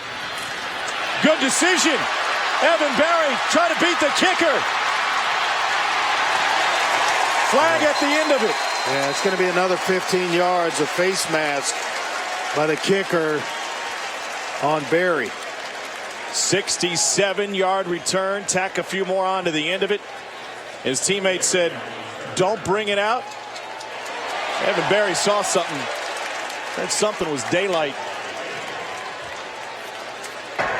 Carry return, personal foul, face mask, defense number 98. 15 yards from the end of the run, first down. Well, as fast as Bowling Green scores, Tennessee coming right back. Here's Barry, who hesitates. It's just enough to get everybody out of their rush lanes, thinking maybe he's going to sit in the end zone. And if that face mask doesn't occur by Tyler Tate, he could be gone. Tennessee in its return game today with 188 yards. Cameron Sutton doing damage in the punt return. Barry in the kick return. That was the 8th flag against Bowling Green for 83 yards. 4th time Tennessee starts possession inside the 30 to the end zone. Leap and grab Ethan Wolf. Who wants it? I actually think he was throwing to Josh Smith on a post route. And Ethan Wolf just climbed the ladder and snatched it right away. Well, they were both open. Both of them were wide open. First guy to come congratulate him, along with Jalen Hurd, was Josh Smith. Second touchdown for Wolf. He didn't have one last year. Josh Dobbs finding his rhythm. And after the early missed field goal here in the second half, they bounce back on their second possession. Special teams once again giving Tennessee field position advantage. And Joshua Dobbs wastes no time finding the end zone. It's all about the sound. Georgia, Alabama, Mississippi, down and dirty. It's Florida, I'm thirsty. Hit me with your Tennessee. Special weekend in Nashville on this holiday weekend. Plenty of football for us after Thursday night at Vandy, and now here with the Volunteers opening their season with a 42-27 lead. Like a lot of fun. It's like too much work to me. Yeah, the guy that's peddling that thing. Stadium in the background here in Music City with the Volunteers return. Another game here in Nashville.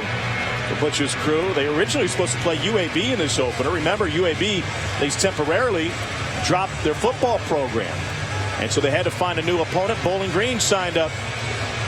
It helped Bowling Green that there is a $1.2 million check waiting to play this game. Rhodes hasn't had a chance for a return yet. Sophomore from Fort Worth, Texas. One of the top recruits in a Bowling Green uniform. They're going to pooch it, keep it away from him. Taken at the 12. Colton jumper there immediately to take down Chris Gallen. Celebrating its 10th year sponsoring the Good Hands Field Goal Nets, Allstate makes contributions to participating universities' general scholarship funds for each field goal and extra point kicked. Since 2005, Allstate has donated millions in scholarship funds. When Bowling Green has to answer to keep pace with Tennessee, once again starting a drive inside their 20-yard line.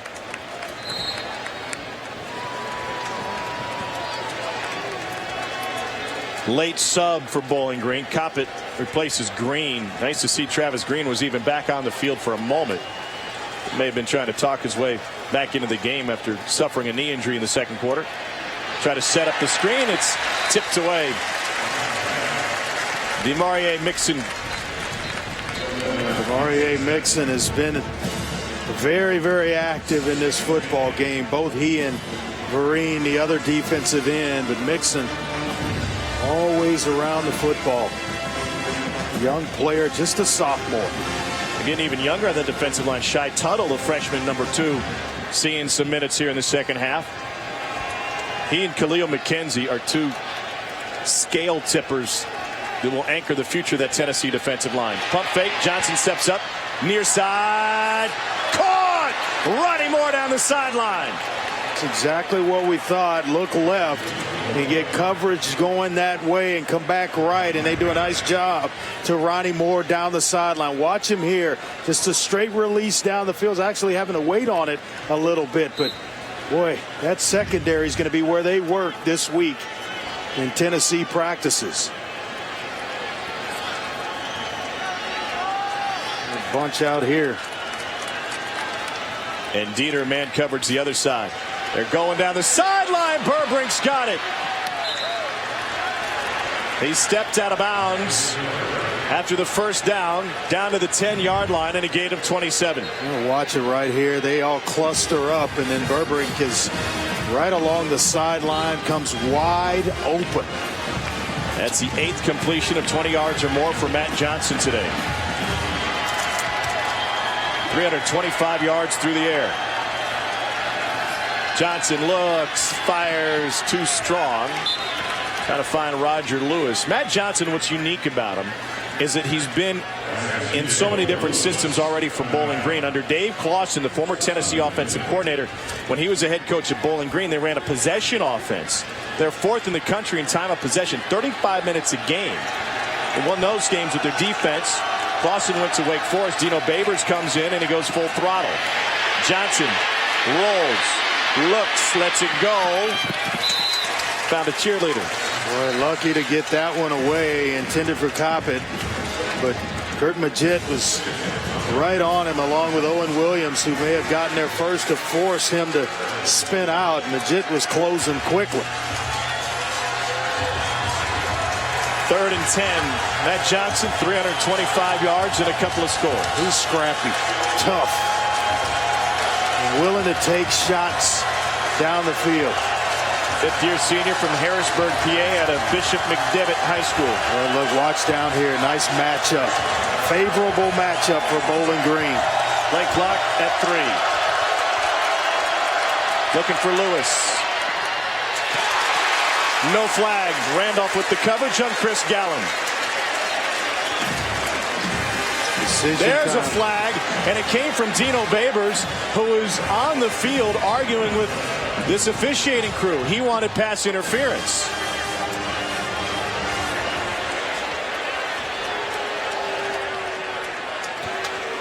Mickey Bryson, the line judge, caught the ire. Just gotta keep the head coach. Got to keep your cool, though. That just hurts your football team. I understand he's upset, wanted a flag, but you gotta stay composed.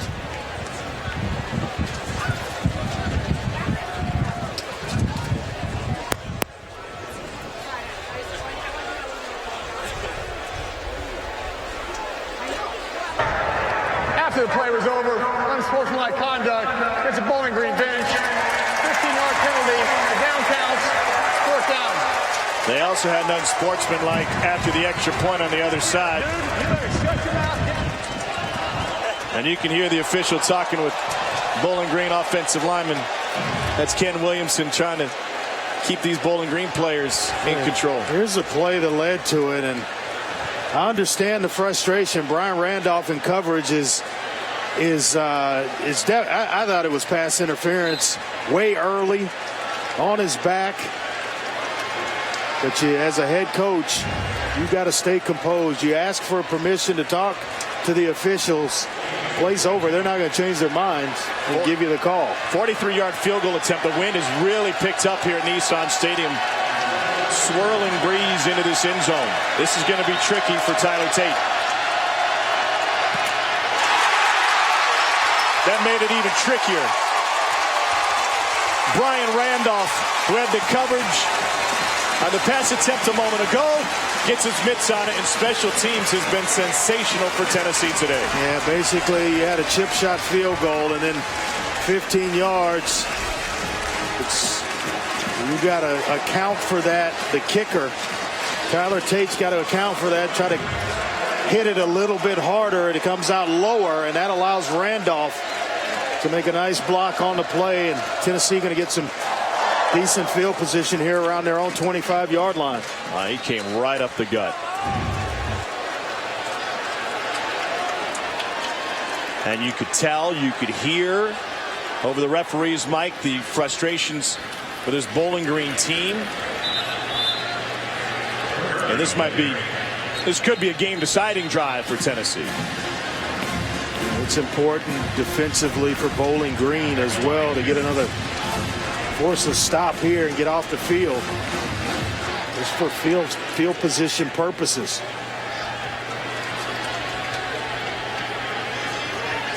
You have a corner blitz from the top coming. Safety's cheating over the top. That's Daryl Hunter. Here he comes. They pick him up. Dobbs has time, goes right to where he vacated, but overthrew his intended receiver, Preston Williams. Nice job by Dobbs of identifying things. Now just give your receiver an opportunity to make a play for you. Sorted it out. Fred Kendrick, the right tackle, picks up the corner blitz, gives him time. Now just got to throw something that's catchable.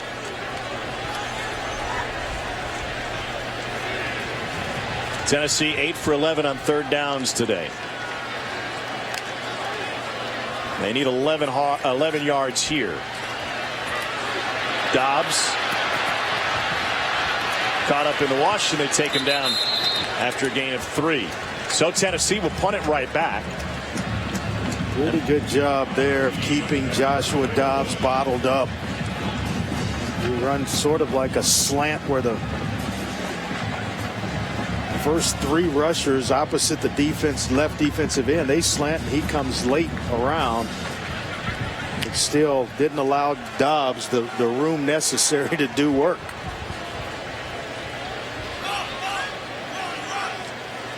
Ryan Burbrink stands at the 25.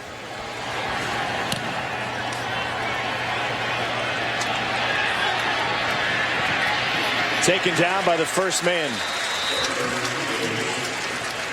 Cortez McDowell and Chris Weathered with the special team stop after a 45-yard punt, 2-yard return. Back to Nashville in a moment.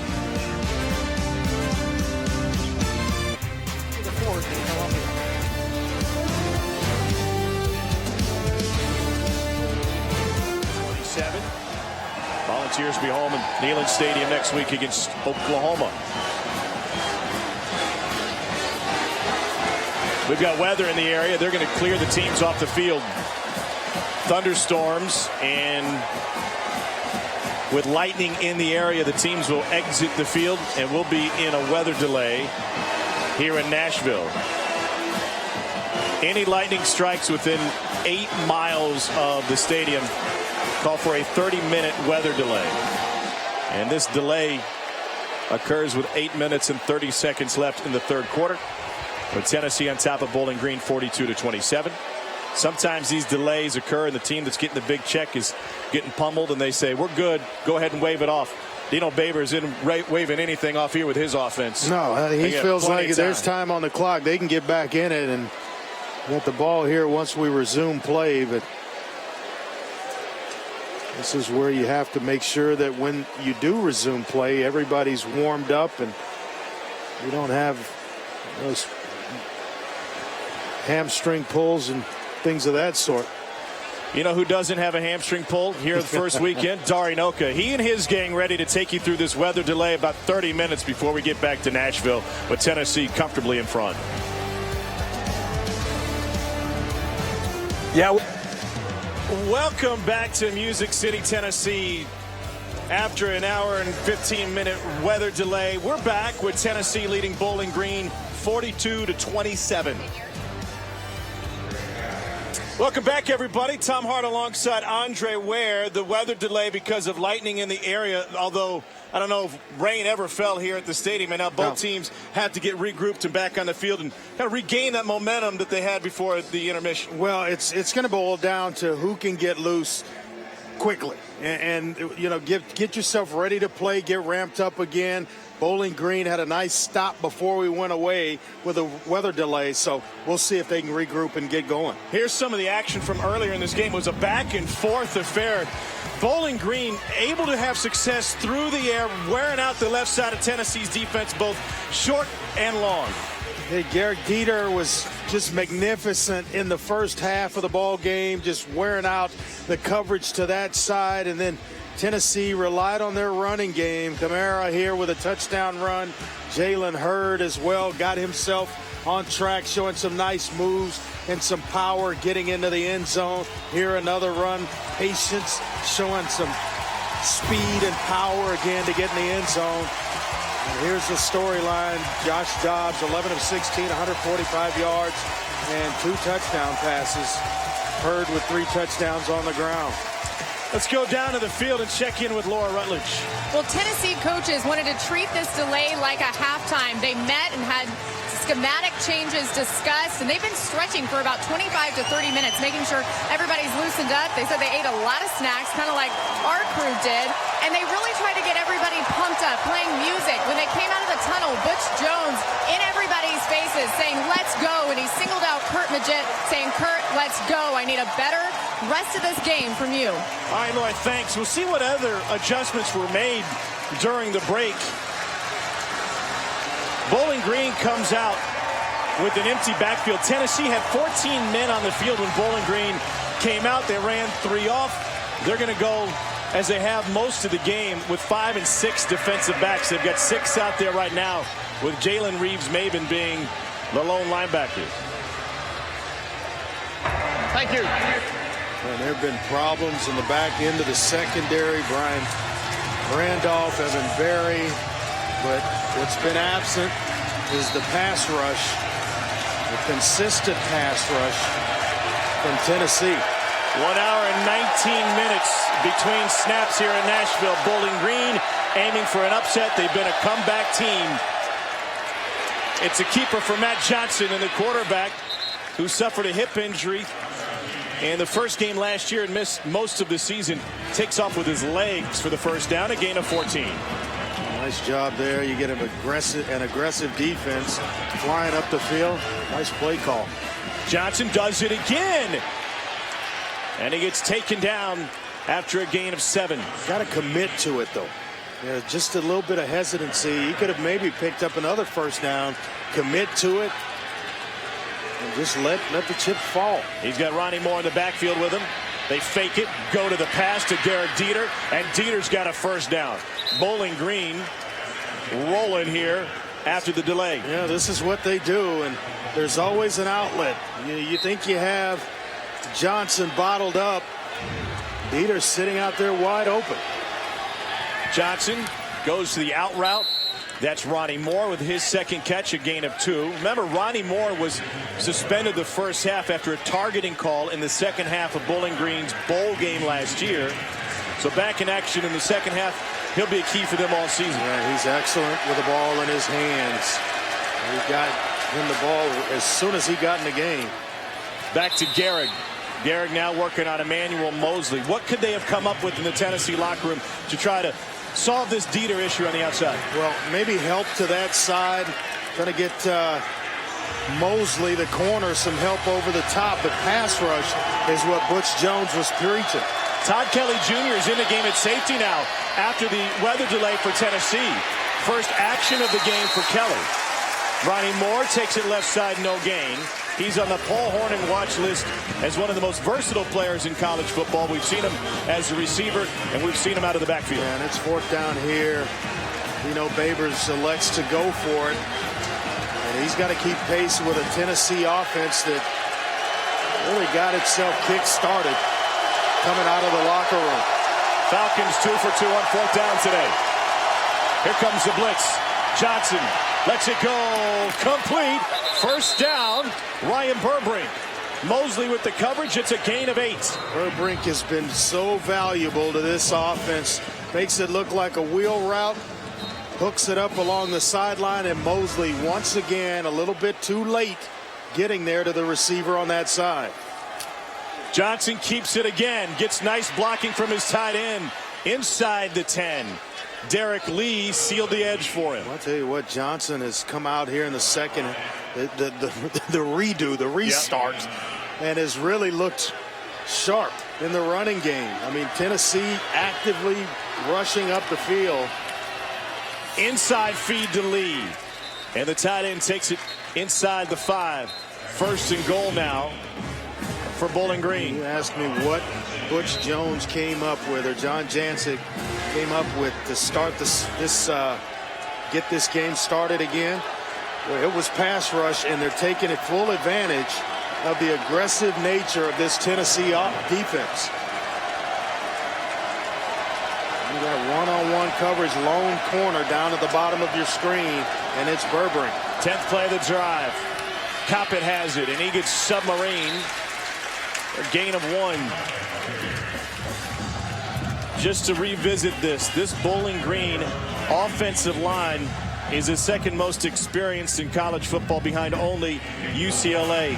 Upperclassmen all across that front. Bennett, Hunter, McAuliffe, Huddle, and Dietz. And they really committed to what this offense brings, losing 150 pounds combined across the board, so they could go even faster and be in better shape this year. Johnson pumps. We got a flag. Corner of the end zone, incomplete. Too strong for Dieter. Cameron Sutton with the coverage.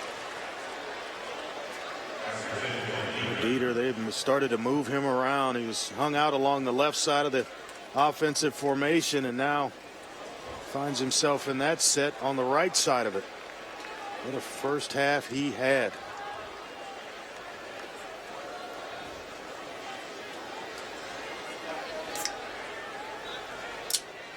The last Butch Jones, what he wants to do. Illegal formation, offense, more than 4 players line up in the backfield. 5-yard penalty. Repeat, second down. 11th flag for 118 yards. Dino Babers, the head coach, is responsible for one of those on his own. He got flagged for 15 yards earlier this quarter. And it felt like there was a pass interference call in the corner of the end zone against Chris Gallen, his receiver, and a little too animated for the officials. Coppett lost his footing at the outset of that play. Is able to get one. Brian Randolph in on the stop for Tennessee. Trying to stay committed to the running game so Tennessee will respect it and not come flying up the field. They've taken advantage of the aggression early in this drive with a couple of quarterback runs to Matt Johnson, or with Matt Johnson. Tennessee now, as they get themselves back up to their goal line, playing a little more run defense. Tennessee's been tough on third down.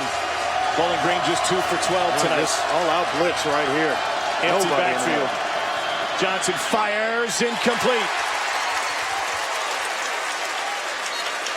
He was aiming for Roger Lewis. Roger Lewis working on Brian Randolph. I thought maybe he got inside of him. He did. It's just thrown a little bit too high. Micah Abernathy with the coverage for Tennessee. Bowling Green has converted 3 fourth-down attempts, but they're going to bring in the kicking team here. Now, keep in mind, their holder is James Kanapke. He was the starting quarterback most of last season.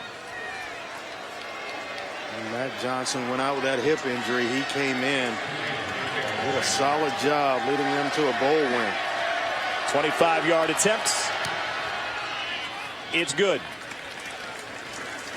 So back to action here in Nashville, and with 4:26 to go in the third quarter, Bowling Green catches in after a 13-play drive.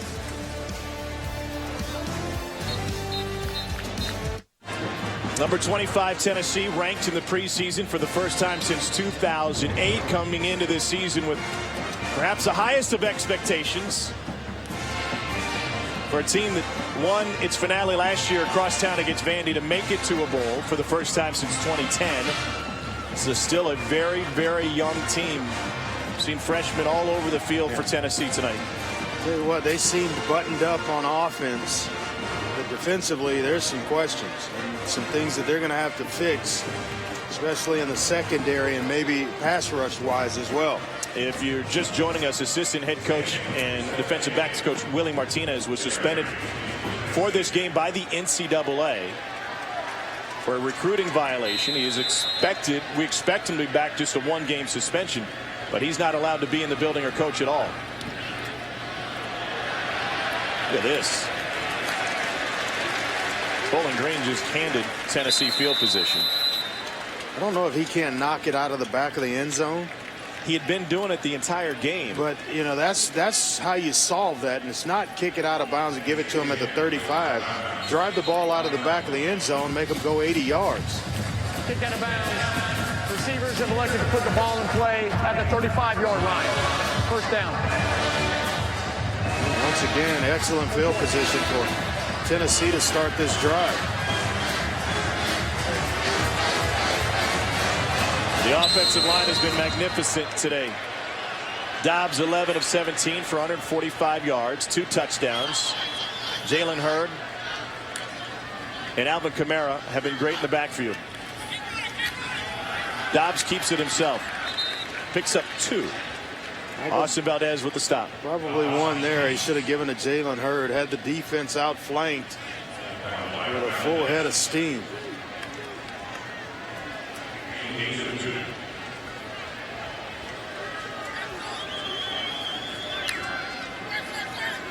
Malone in motion.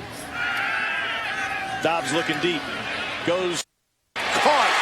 Juwan Jennings from just down the road in Murfreesboro. He was the Tennessee Player of the Year in high school, the former quarterback from Blackman High School, now a wide receiver. Nice job with the eyes for Josh Dobbs. He hits him on a little corner route.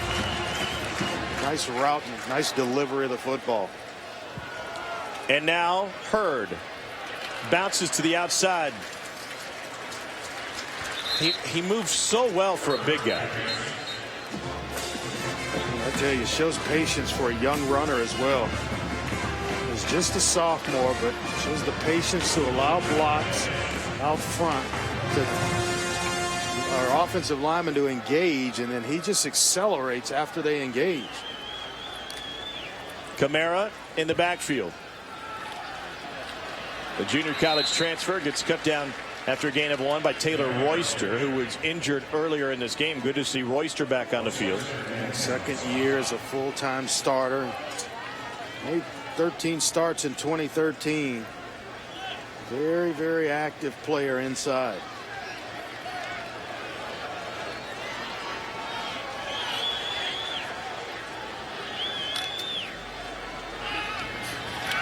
Bowling Green brings 5. Dobbs completes it to the outside.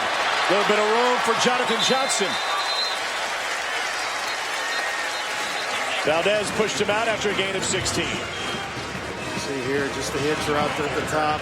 Well timed, about 6 yards, picks up the first, and that's bonus.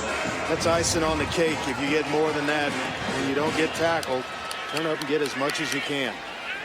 Tennessee rotating in some receivers now. Here's Von Pearson, and he breaks through. Flag thrown. Pearson takes it in from 13. If it stands, it'll be the 3rd touchdown pass of the game for Dobbs. Yeah, this could come back as a whole. Holding, offense, number 1. 10-yard penalty if he's calling a foul. Repeat first down. Yeah, they call it against Jalen Hurd. Watch Hurd. And that way, it's actually 81. You see right there, there's the shoulder. Hands on the shoulder pad. Got to let that jersey go. It's Jonathan Johnson who was actually tagged for the hold. The 2nd touchdown called back against Tennessee today.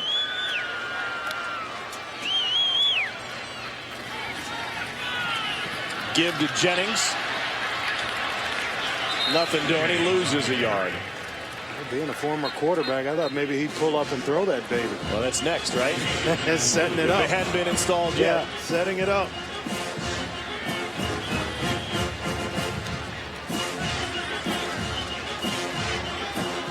You got to play bend but don't break defense here if you're Bowling Green. 2nd and 18. Dobbs pulls it back. A little bit of pressure. Trying to elude it. He gets free. Dobbs avoids the sack and turns it into mayhem. He's all the way down to the 11. A 10-yard scamper on a play that was going nowhere. Baird with the pressure. And they don't get him down. Malik Brown as well in there. Had a shot at him, and that's what the athletic ability of Joshua Dobbs brings to the table. Oh, the vision to avoid those would-be tacklers. Dobbs looking in zone. Double coverage. Daryl Hunter had a play on that one. Wants it back. Hunter with 32 tackles a year ago, did not have an interception. Looking for that first one this year in 2015. Tennessee will attempt a field goal. This will be a 29-yard attempt for Aaron Medley.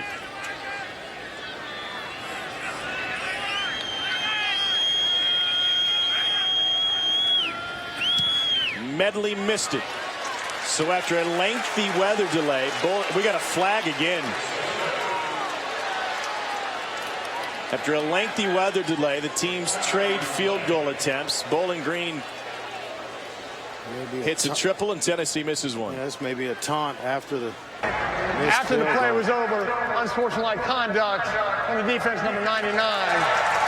15 yards from the succeeding spot. First down. That's the 3rd unsportsmanlike against Bowling Green today. That one was on Brian Baird, the defensive end. And Mins wants to calm his teammate down. They're still in this game. Very much in the game. Nice snap. The hole was fine. It just stayed outside. for Medley. Then we'll take a look at the penalty. Oh, he took a swing at Kyler Kurbison. He's lucky he didn't connect. You're hearing about it from the coaching staff. You know, from the Bowling Green perspective, this is an opportunity. I mean, it's an opportunity against an SEC team, a top 25 team. Well, they've had 2 stops, consecutive stops. Tennessee, and all of a sudden you have decent field position after the missed field goal, and you get half the distance and back yourself up into a hole again. Penalties, special teams really hurt Bowling Green in this ball game. Fred Coppin at tailback. He's got it. Gets spun around just past the line of scrimmage and picks up 5. Corey Vereen turned him around. Yeah, so close, Coppin, to breaking out of there. Corey Vereen's had a nice night. Coppin, high steps through, took a hit from Brian Randolph, but is able to pick up the first down after a gain of 6. It'll be a point of emphasis for Tennessee in the week to come. Tackling, getting guys on the ground, wrapping up. How many times you've seen Fred Coppin spin out of would-be tacklers and then pick up additional yardage. I think Coppin's helmet came off. They're going to send him off for a play. See that chin strap came undone.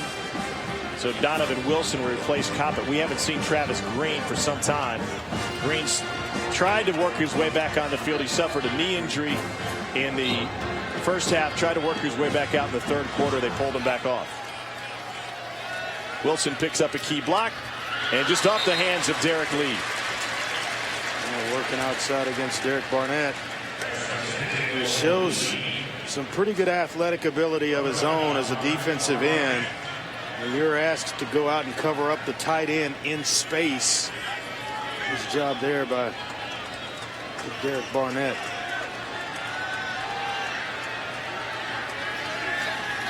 Play action. Looking deep. Oh, he jumped the route. Cameron Sutton knew what was coming.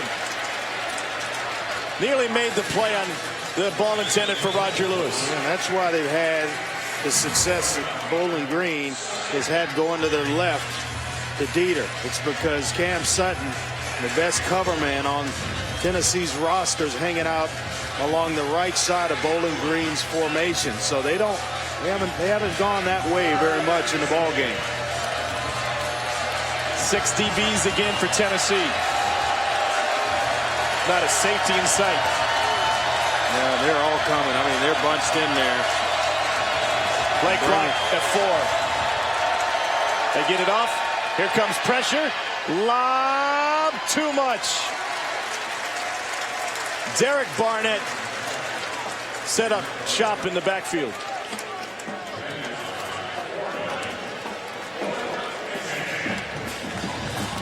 They come free. They block everybody up, and it's Derek Barnett who comes free and forces the hot throw on Matt Johnson. If you look here, little hands in the back of He's got his arm locked. Burbrink, yeah. That's the other corner, Malik Foreman. Cameron Sutton back to return. He's been magnificent today. Won't have a chance at this one. It took a Tennessee hop. Looked like Andre in a sand wedge. Derek Lee finally covers it. 35-yard punt. I wish. Sunday night SEC Rewind flashes back to arguably the greatest Iron Bowl of all time. 1989, the first year Alabama played at Jordan-Hare. SEC Rewind, the 1989 Iron Bowl on SEC Network, Sunday 10 a.m. Eastern. Pat Dye talked about the walk into the stadium that day, seeing the looks on the faces of the Auburn faithful. He compared it to the fall of the Berlin Wall. Kind of a big deal. Kamara in the backfield. He gets a carry. He's got daylight in the left side. Beautiful cutback. Here goes Kamara. Still going. He's in. 56-yard sprint for Alvin Kamara.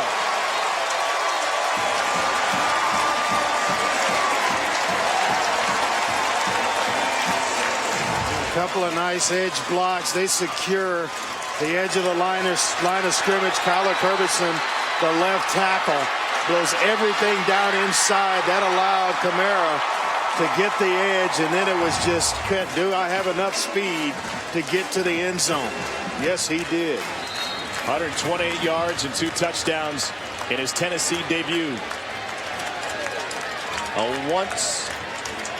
Once he was a can't-miss prospect, then he was exiled to junior college. Perhaps the wait was worth it for Alvin Kamara.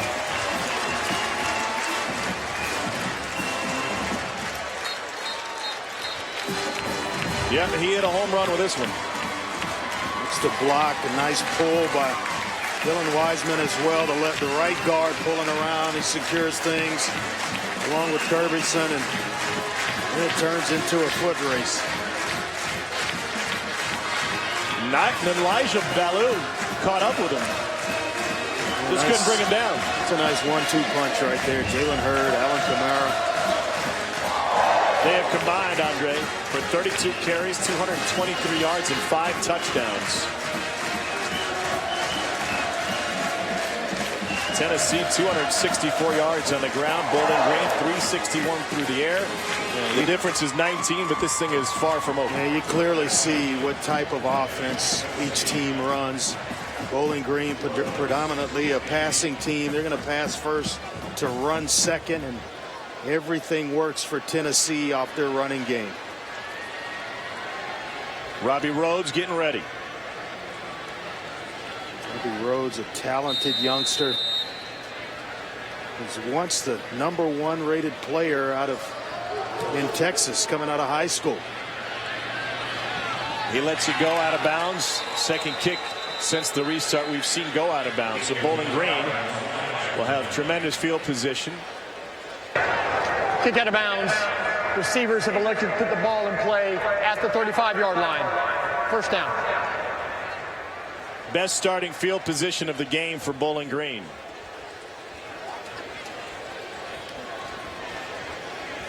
It's been penalties. It's hurt them in field position. A couple of good punts that's pinned them down deep. What do you think of Matt Johnson's play thus far today? I think it's been solid. I mean, I really do. He's taking care of the football. He is red coverage, 23 of 42, 361 yards and 2 touchdowns. They have found their advantage, and they've exploited Tennessee time and time again. Yep. They've also moved Dieter to the bottom of the screen to work against Cam Sutton. Johnson flushed that direction, looking deep. That's how the third quarter will come to an end. After 1 hour and 19-minute weather delay in the middle of this one, we've gone from bright sunlight into the night here in Tennessee. And we're ready for a wide open fourth quarter from Music City.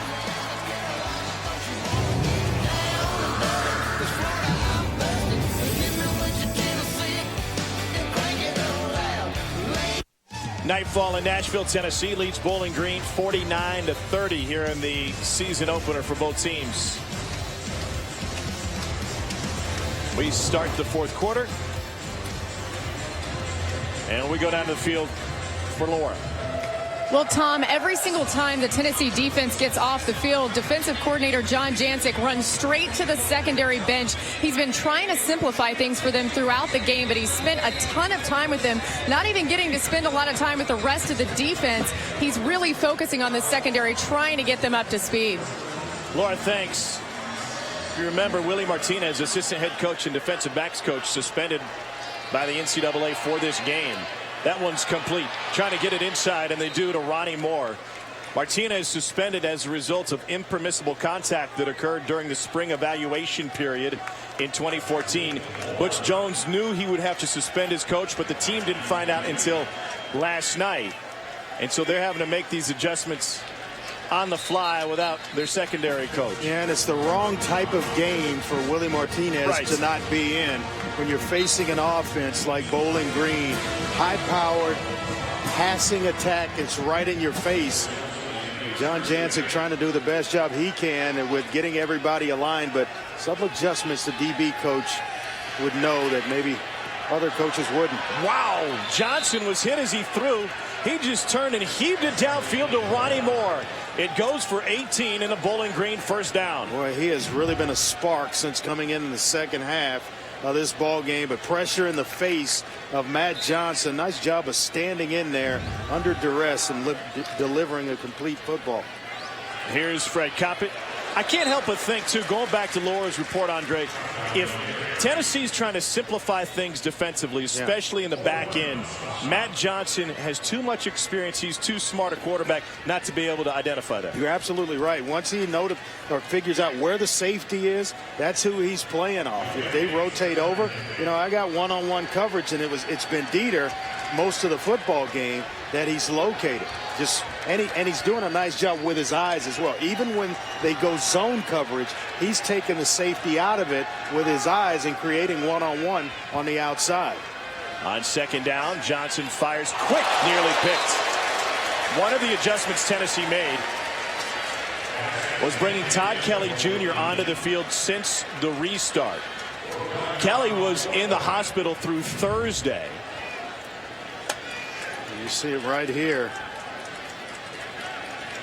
Malik Foreman breaking on the football. That's almost a house call. Kelly was in the hospital through Thursday, went through conditioning drills Friday and was cleared. Butch told us he must have set a Tennessee record for film study while he was in the hospital, living off the iPad. But there's a big difference between watching film and being on the field. There's been a little more sound on the back end since he's been in the ball game. Bowling Green takes a timeout. They'll be facing a 3rd and 10 when they come out of this 19-point game. Senior quarterback Matt Johnson trying to get it done for the Falcons. You go in different combos. Healing Through Football, an SEC storied film featuring the prayer of Jordan Hare and Kick 6. Miracles on the Plains, presented by Dr. Pepper, premieres Tuesday at 9 p.m. on the SEC Network and watch ESPN. Around the league today, Georgia, Mississippi, Arkansas, and Missouri all ranked, won easily. Average margin of victory, 44 points. Auburn held off Louisville after a hot start for the Tigers. And here we have a 3rd and 10. Tennessee bringing a 4-man rush, nearly got him. Johnson over the middle, complete. Wow. Ryan Burbrink with the leaping grab. 1st and goal, Falcons. What a throw by Matt Johnson right into the weakness of this defense. 2 safeties high, and he threads the needle to Burbrink. And right between Evan Berry and Colton Jumper. Ronnie Moore now in the backfield. Ball's on the ground. Tennessee's got 2 men on top of it. Jalen Reeves-Maybin is on the ground.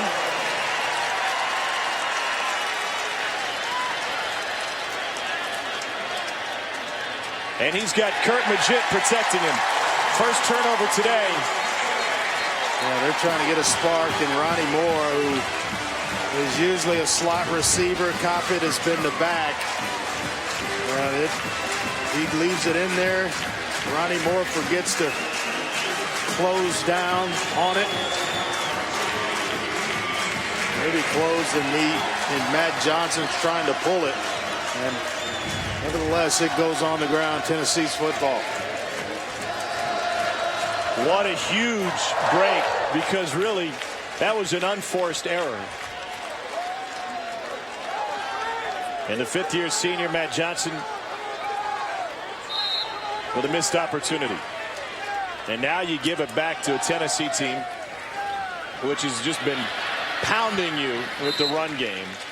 And that's what they do with Jalen Hurd, who picks up 4. Yeah, and you know they're coming downhill and downhill fast.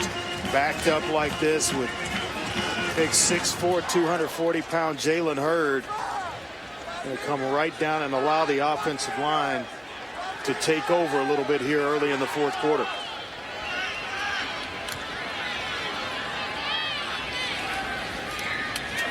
To the outside, Jonathan Johnson. What a burst of speed for this senior from Friendswood, Texas. Gain of 11. Well, nice job of blocking by Von Pearson on the outside to free up Jonathan Johnson.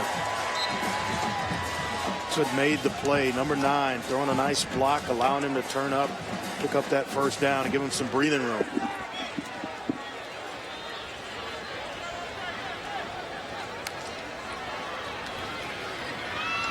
Hurd trying to find a hole. He got popped. Sometimes you're going to go down hard when you're that big at 6'4". That's what happened.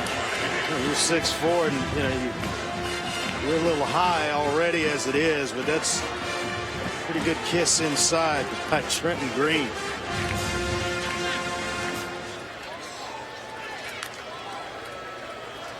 Jalen Hurd now over 1,000 yards for his career. 100-yard game tonight. Juwan Jennings picks up a first down by taking around the edge. Career numbers there. Not a bad start, huh? Not bad at all. Just under 5 yards a carry. 8 touchdowns, 3 of those tonight. Has turned into tonight. We kicked in the afternoon. Right. Still here tonight. Here comes the blitz. Hurd running away from it. Runs through an arm tackle. Runs through 2 more. Fights his way for a couple of extra yards. On his way to picking up 4. I don't think that's a fight that Daryl Hunter wants to pick. No, not at 5'9", 178. He's in a different weight class. Big difference in the ground game. That's a super heavyweight. Yes.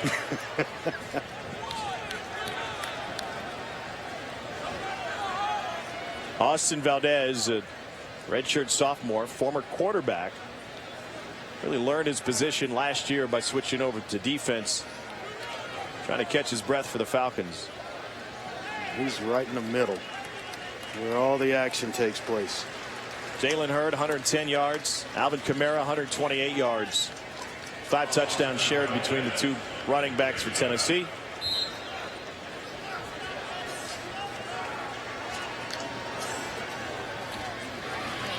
Dobbs keeps it. He's got a hole. And he's got some real estate. Well, he keeps this up. He's going to have 100 yards here pretty soon. 30-yard gain. A nice job. Everybody goes crashing inside. Baird goes down inside with a running back Kamara, and then it's an alley for Josh Dobbs. Now it's Kamara on the right side. Running backwards. You know, I just got to make this point again, Andre. As good as Jalen Hurd and Alvin Kamara are, I don't think if they're running behind last year's line, they're able to do what they're doing tonight. Yeah, everybody's a year older, a lot more experience up front. They've had an off season to work it out. Here's Kamara. Splashes through for a gain of 9. Last year, the offensive line was a disaster for Tennessee. They were dead last in sacks allowed, knocks down allowed, and negative plays. Well, they're healthy and actually missing a couple of starters. It felt like we're going to be starters. There's Dobbs again. Touchdown, Tennessee.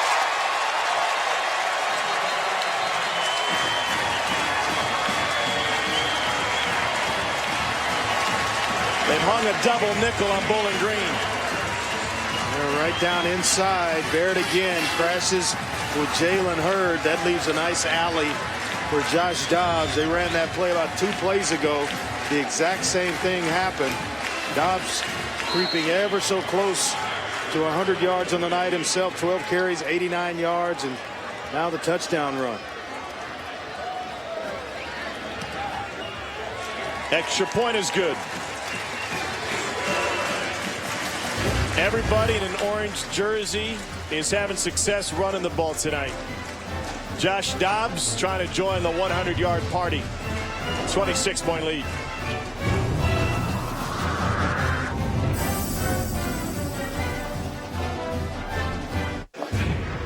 Well, for a game that's had hundreds of twists and turns, this is the latest and the most damaging to Bowling Green's hopes. In the red zone, they fumble it away. Tennessee able to march down the field, and Joshua Dobbs takes it in on the other side. 14-point swing. Yeah, I mean, that really hurt Bowling Green and their chances to get back in this game. You're going in, you feel like they're about to put 7 points on the board and get right back in it. Tennessee recovers, marches it right down the field, and Josh Dobbs sticks it in the end zone. Robbie Rhodes back to receive. Oh, he took it right at the pylon. Able to work his way up the sideline, then back to the numbers. You can tell he's been itching to try something all night.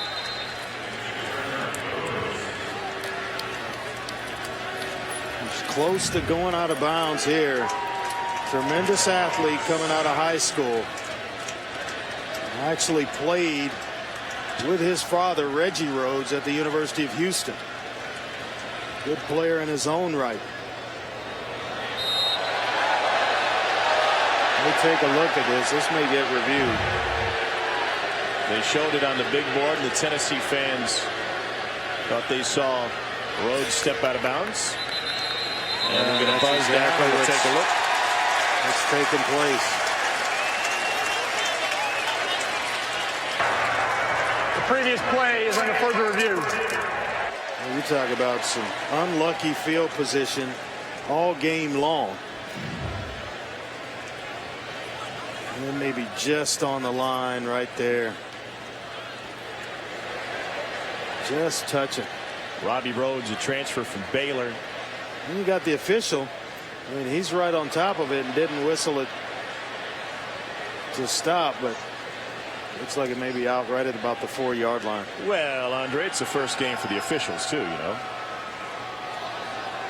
I mean, he is he is focused in on it.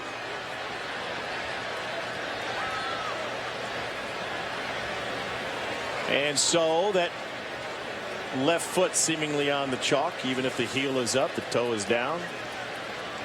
Rhodes, that Baylor transfer, as I mentioned, remember Dino Babers running the same offense that Art Briles runs at Baylor. It's got its roots all the way back to Stephenville High School in Texas.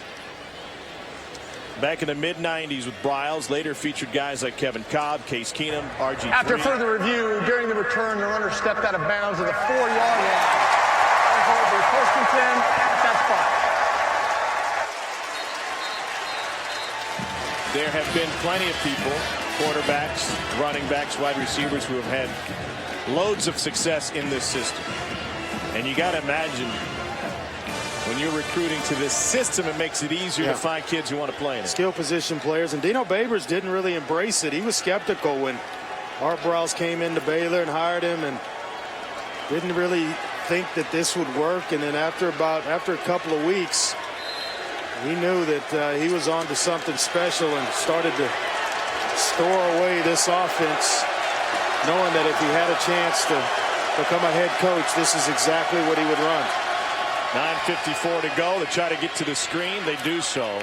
And the point that Dino made with us when we this week, he said they've found that this system really hits its stride somewhere between game 4, game 6, and year number 2. Yeah. So as good as they were in it last year, third fastest offense in the country, he really feels like once you get there, everybody gets in the rhythm. That's when it's operating at its peak. Yeah, that's when you have your offensive line in shape and receivers are a year or so into the offense and everybody knows exactly what to do, when to do it, and how to operate fast. Fred Coppett with the carry. There's Briles on the left side, former Texas high school coach.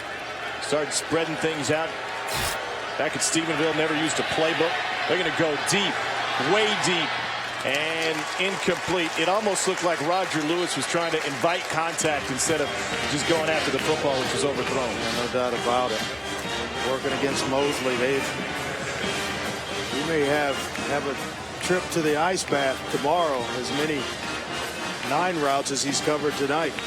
By the way, speaking of Art Briles and Baylor, they put up 723 yards of offense last night against SMU and put 56 on the board in Highland Park, Texas. Yeah, really played a solid second half of that ball game. It was close there for a while about halftime, and then Baylor seemed to break things open. Too much depth for SMU.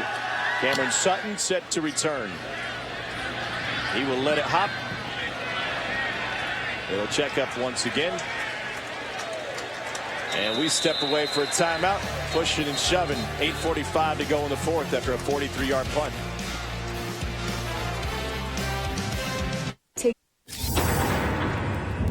I want to play as long as possible, but after that, I definitely see myself, within a company such as Pratt & Whitney, utilizing my aerospace engineering degree. My ultimate goal is to potentially own my own business. So hopefully I can do that, but I definitely see myself utilizing the full capabilities of this degree. I'm definitely excited about it. It seems no matter what he's doing, he's going to be successful. For more on that, let's go down to the field and Laura. Well, that's right, Tom. And Josh Dobbs, aerospace engineering major, has never missed a day of school in his life from K through 12. Also, the lowest grade he's ever gotten is an A-. And he spent his summer doing a very special internship with aerospace engineering company Whitney and Pratt. He actually worked on in West Palm Beach, Florida, worked on the F-135 engine that will be used in U.S. military's new F-35 warplanes. His tutor there, by the way, was a huge Vols fan. And Dobbs wants to play football as long as he can, but he plans to build and design airplanes one day and wants to own his own company. He thinks this experience with football will really help him as a leader. All right, Laura, thanks. Yeah, Pratt & Whitney been around for a while. And now we got a new quarterback, Quentin Dormady, and all he does is hand off to Jalen Hurd, who goes hurdling guys. By the way, that full feature on Josh Dobbs will air next week on SEC Nation. So you'll want to check it out, Vols fans. And I will get a chance to check out the freshman from Bernie, Texas, Quentin Dormady. He is something special. Yeah, he can spin the football. Smart kid is in his own right and knows this entire offense. Wanted to get him some playing time. He's got John Kelly next to him in the backfield. First touch for Kelly. He's showing a burst of speed. I was at practice Tuesday, Andre, and they're running through good on good. And Dormady was taking the controls, and he made a nice read. And Butch made it a point to point out to everybody there on the microphone, he went through his A, B, and C progressions. And boy, to do that at a young age with bullets flying is awfully impressive. Yeah, no doubt about it. An early enrollee, so that's why he knows this offense. But he's put on about 15 pounds since arriving in January, and his frame at 6'4", 216 pounds. He looks the part. He's got great arm strength. The accuracy, we're told, is there. Saw it in practice. Well, now we'll see it in the game today, leading by 26. 4-yard gain for Kelly. He threw for nearly 6,000 yards and 59 touchdowns in just 2 years in high school. Good-looking youngster. Dobbs has earned some time off.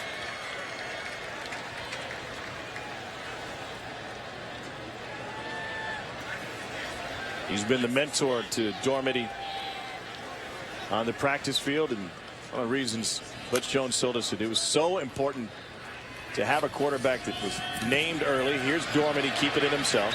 With so many youngsters on this team, and we talked about this earlier, that Josh Dobbs, a true leader and a calming and common voice for these youngsters. Team 119 in Tennessee history. Rich Holloway there was a pretty good player at Tennessee himself, and so he's the guy that's mentoring Josh Dobbs and all these other guys. Heck of a player, heck of a quarterback at Tennessee. No matter the sport. Football, baseball.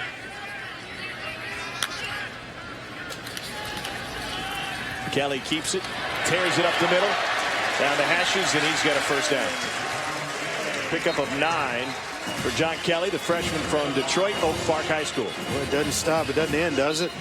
Hurd, Kamara, and with Kelly in here, nice run inside, good vision as well to cut it back outside to pick up that first down. Well, that's what you got to do as a freshman, right? You get a chance in a game like this, no you doubt. better show them what you can do.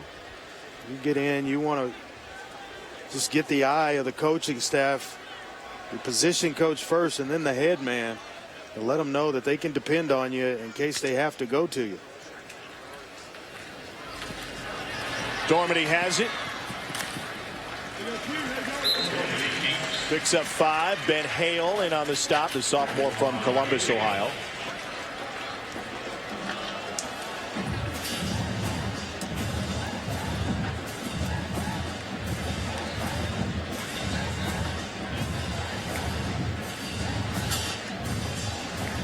senior, and they are letting him operate this offense.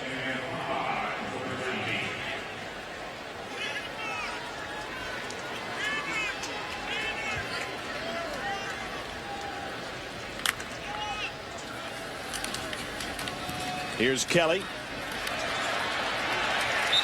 It's inside the 10. It's easy to see that being able to run the ball was the key to Tennessee's success last year. In their 7 wins, they averaged 200 yards a game on the ground. Their 6 losses, they averaged less than 82. 19 rushing touchdowns in the wins, only 1 in the losses. And tonight, Butch's club is closing in on 400 yards rushing. It all starts up front with that offensive line just leaning on Bowling Green all game long, and finally just wearing them down. It's got to be a great reward for those big fellas watching the ground game be so successful tonight. Yeah, this is when, this is a bonus when you can turn things over late in the ball game and just work the clock and still have success running the football between the tackles. Sometimes you can take a shot on the outside edges, but the O-line they want that pressure. They want you to turn around and, hey, let us maul on some people for a while.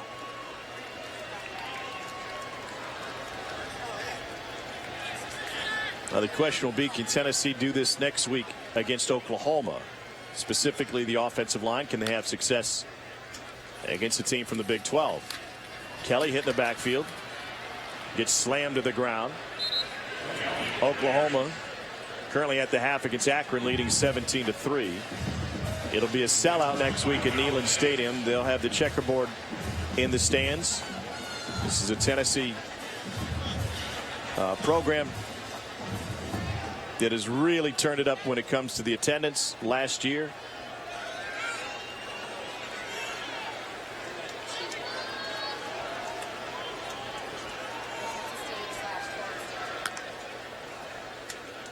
The matchup with Oklahoma, as Dormady throws it incomplete, will be the first time Tennessee has hosted a non-conference top 25 opponent since Cal came to town in 2006. I mean, this Tennessee program, when things are going strong, made its living and its name playing tough non-conference teams.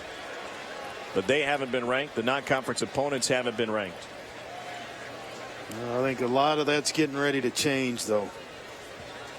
Putting together top 5 recruiting classes, and talking to Butch a couple of years ago, he said, yeah, I'm about one more away from really being able to compete. So this is the year that he targeted of Tennessee being able to compete in the SEC East. 392 yards on the ground. Tennessee in control tonight. The only thing they couldn't control, Mother Nature.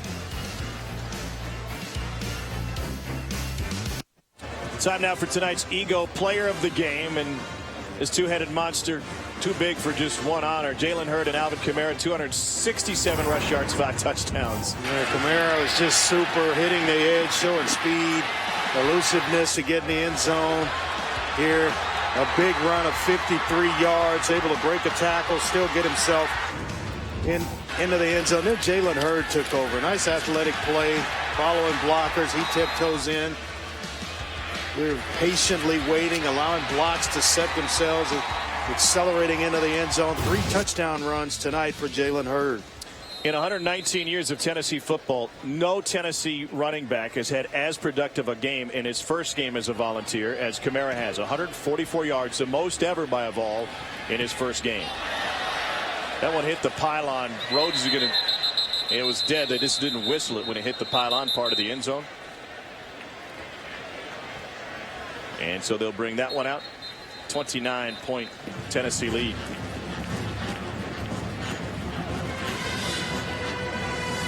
.307 to go. Still have to coach here for Dino Babers. Essentially coaching for next week. Keeping players with a positive attitude. Keeping things upbeat. Keeping the offense sharp. Well, they got a new quarterback for Bowling Green, James Kanapke, last year's starter. We'll see his first snaps of the night. Matt Johnson with career highs 27 for 49 and 424 as a starter. Now, it may have been a forward pass, then the toss to Donovan Wilson. Gain of 2. Donovan Wilson, they used him down near the goal line. Oh, wow, 29 pounder. Yeah, big kid. Career game for Johnson. 424 yards of offense, but his fumble at the goal line was a 14-point swing, and that was the beginning of the end for Bowling Green. Kanapke able to connect with Chris Gallen.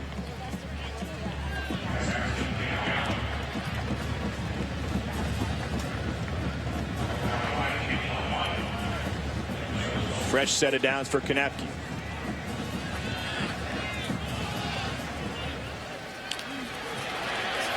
Well, for those of you watching on ESPN News, we're going to send you to Tallahassee for Texas State, Florida State. For the rest of you, will stay on the SEC alternate channel. But on ESPN News, to Tallahassee, Florida State, and Texas State.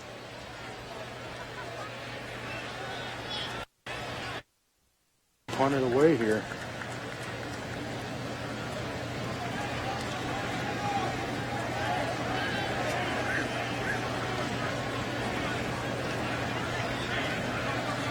Dino Babers told us they don't need a top 10 defense. Just need to be able to keep it close. And I think Tennessee has proven tonight that that's easier said than done. Jonathan Johnson takes a fair catch. How does this affect your expectations now for Tennessee after finally seeing them on the field? Well, I think you're excited about what you had a chance to see going forward. You know, you've got two backs that can thunder and lightning, so to speak, and Hurd and Kamara. You've got a quarterback that's playing some advanced football, 15 of 22, 205, 2 touchdowns through the air, and then he added another 89 of it on the ground. They'll face Oklahoma next week, and you see the rest of the schedule. That's the rest of the SEC schedule. Non-conference sprinkled in there as well, even late in the season. They can stay healthy and keep the offensive line play. Now, there's some things they certainly have to clean up on the defensive side, and especially on the back end, and maybe get some pass rush. Are you a believer that the team's greatest improvement occurs between game 1 and game 2? No doubt about it, because now you have something to go back and take a look at. You get to go see all the mistakes that you made, body position for the offensive line, where you could have cut a guy off, you know, where he's lined up, things of that sort. Just the little things that you may not take notice of in a ball game, but when you go back and you can look at it on film, those are things you can fix, and players get better. There's a huge leap from that first week to the second one. Even for Jalen Hurd and Kamara, you know, those are two guys that are going to look at film and think, well, if I'd have cut this way as opposed to that way, it may have been another home run. It's been about a quarter century since Tennessee was this effective with its ground game. That time, Dormady takes it for 2. And Tennessee on the brink of a 400-yard rush game.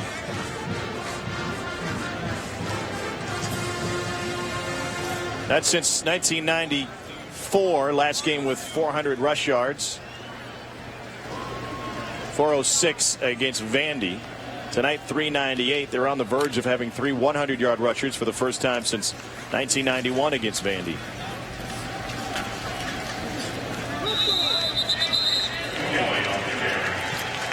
That will just about do it for Tennessee. So the expectations are met for Team 119 through game 1. Then the challenge turns to a high-powered Oklahoma attack coming to town next week on ESPN in Knoxville. Tennessee comes to Nashville. Butch Jones and his team put 59 on the board, outpacing one of the fastest offenses in the country. Tennessee does it in bruising style. 399 yards on the ground, 604 yards of offense, and Tennessee knocks off Bowling Green 59-30. Once again, our final: Volunteers 59, Falcons 30. Time to get you caught up with all the other action. Let's turn it over to Dari Nowkhah in the studio.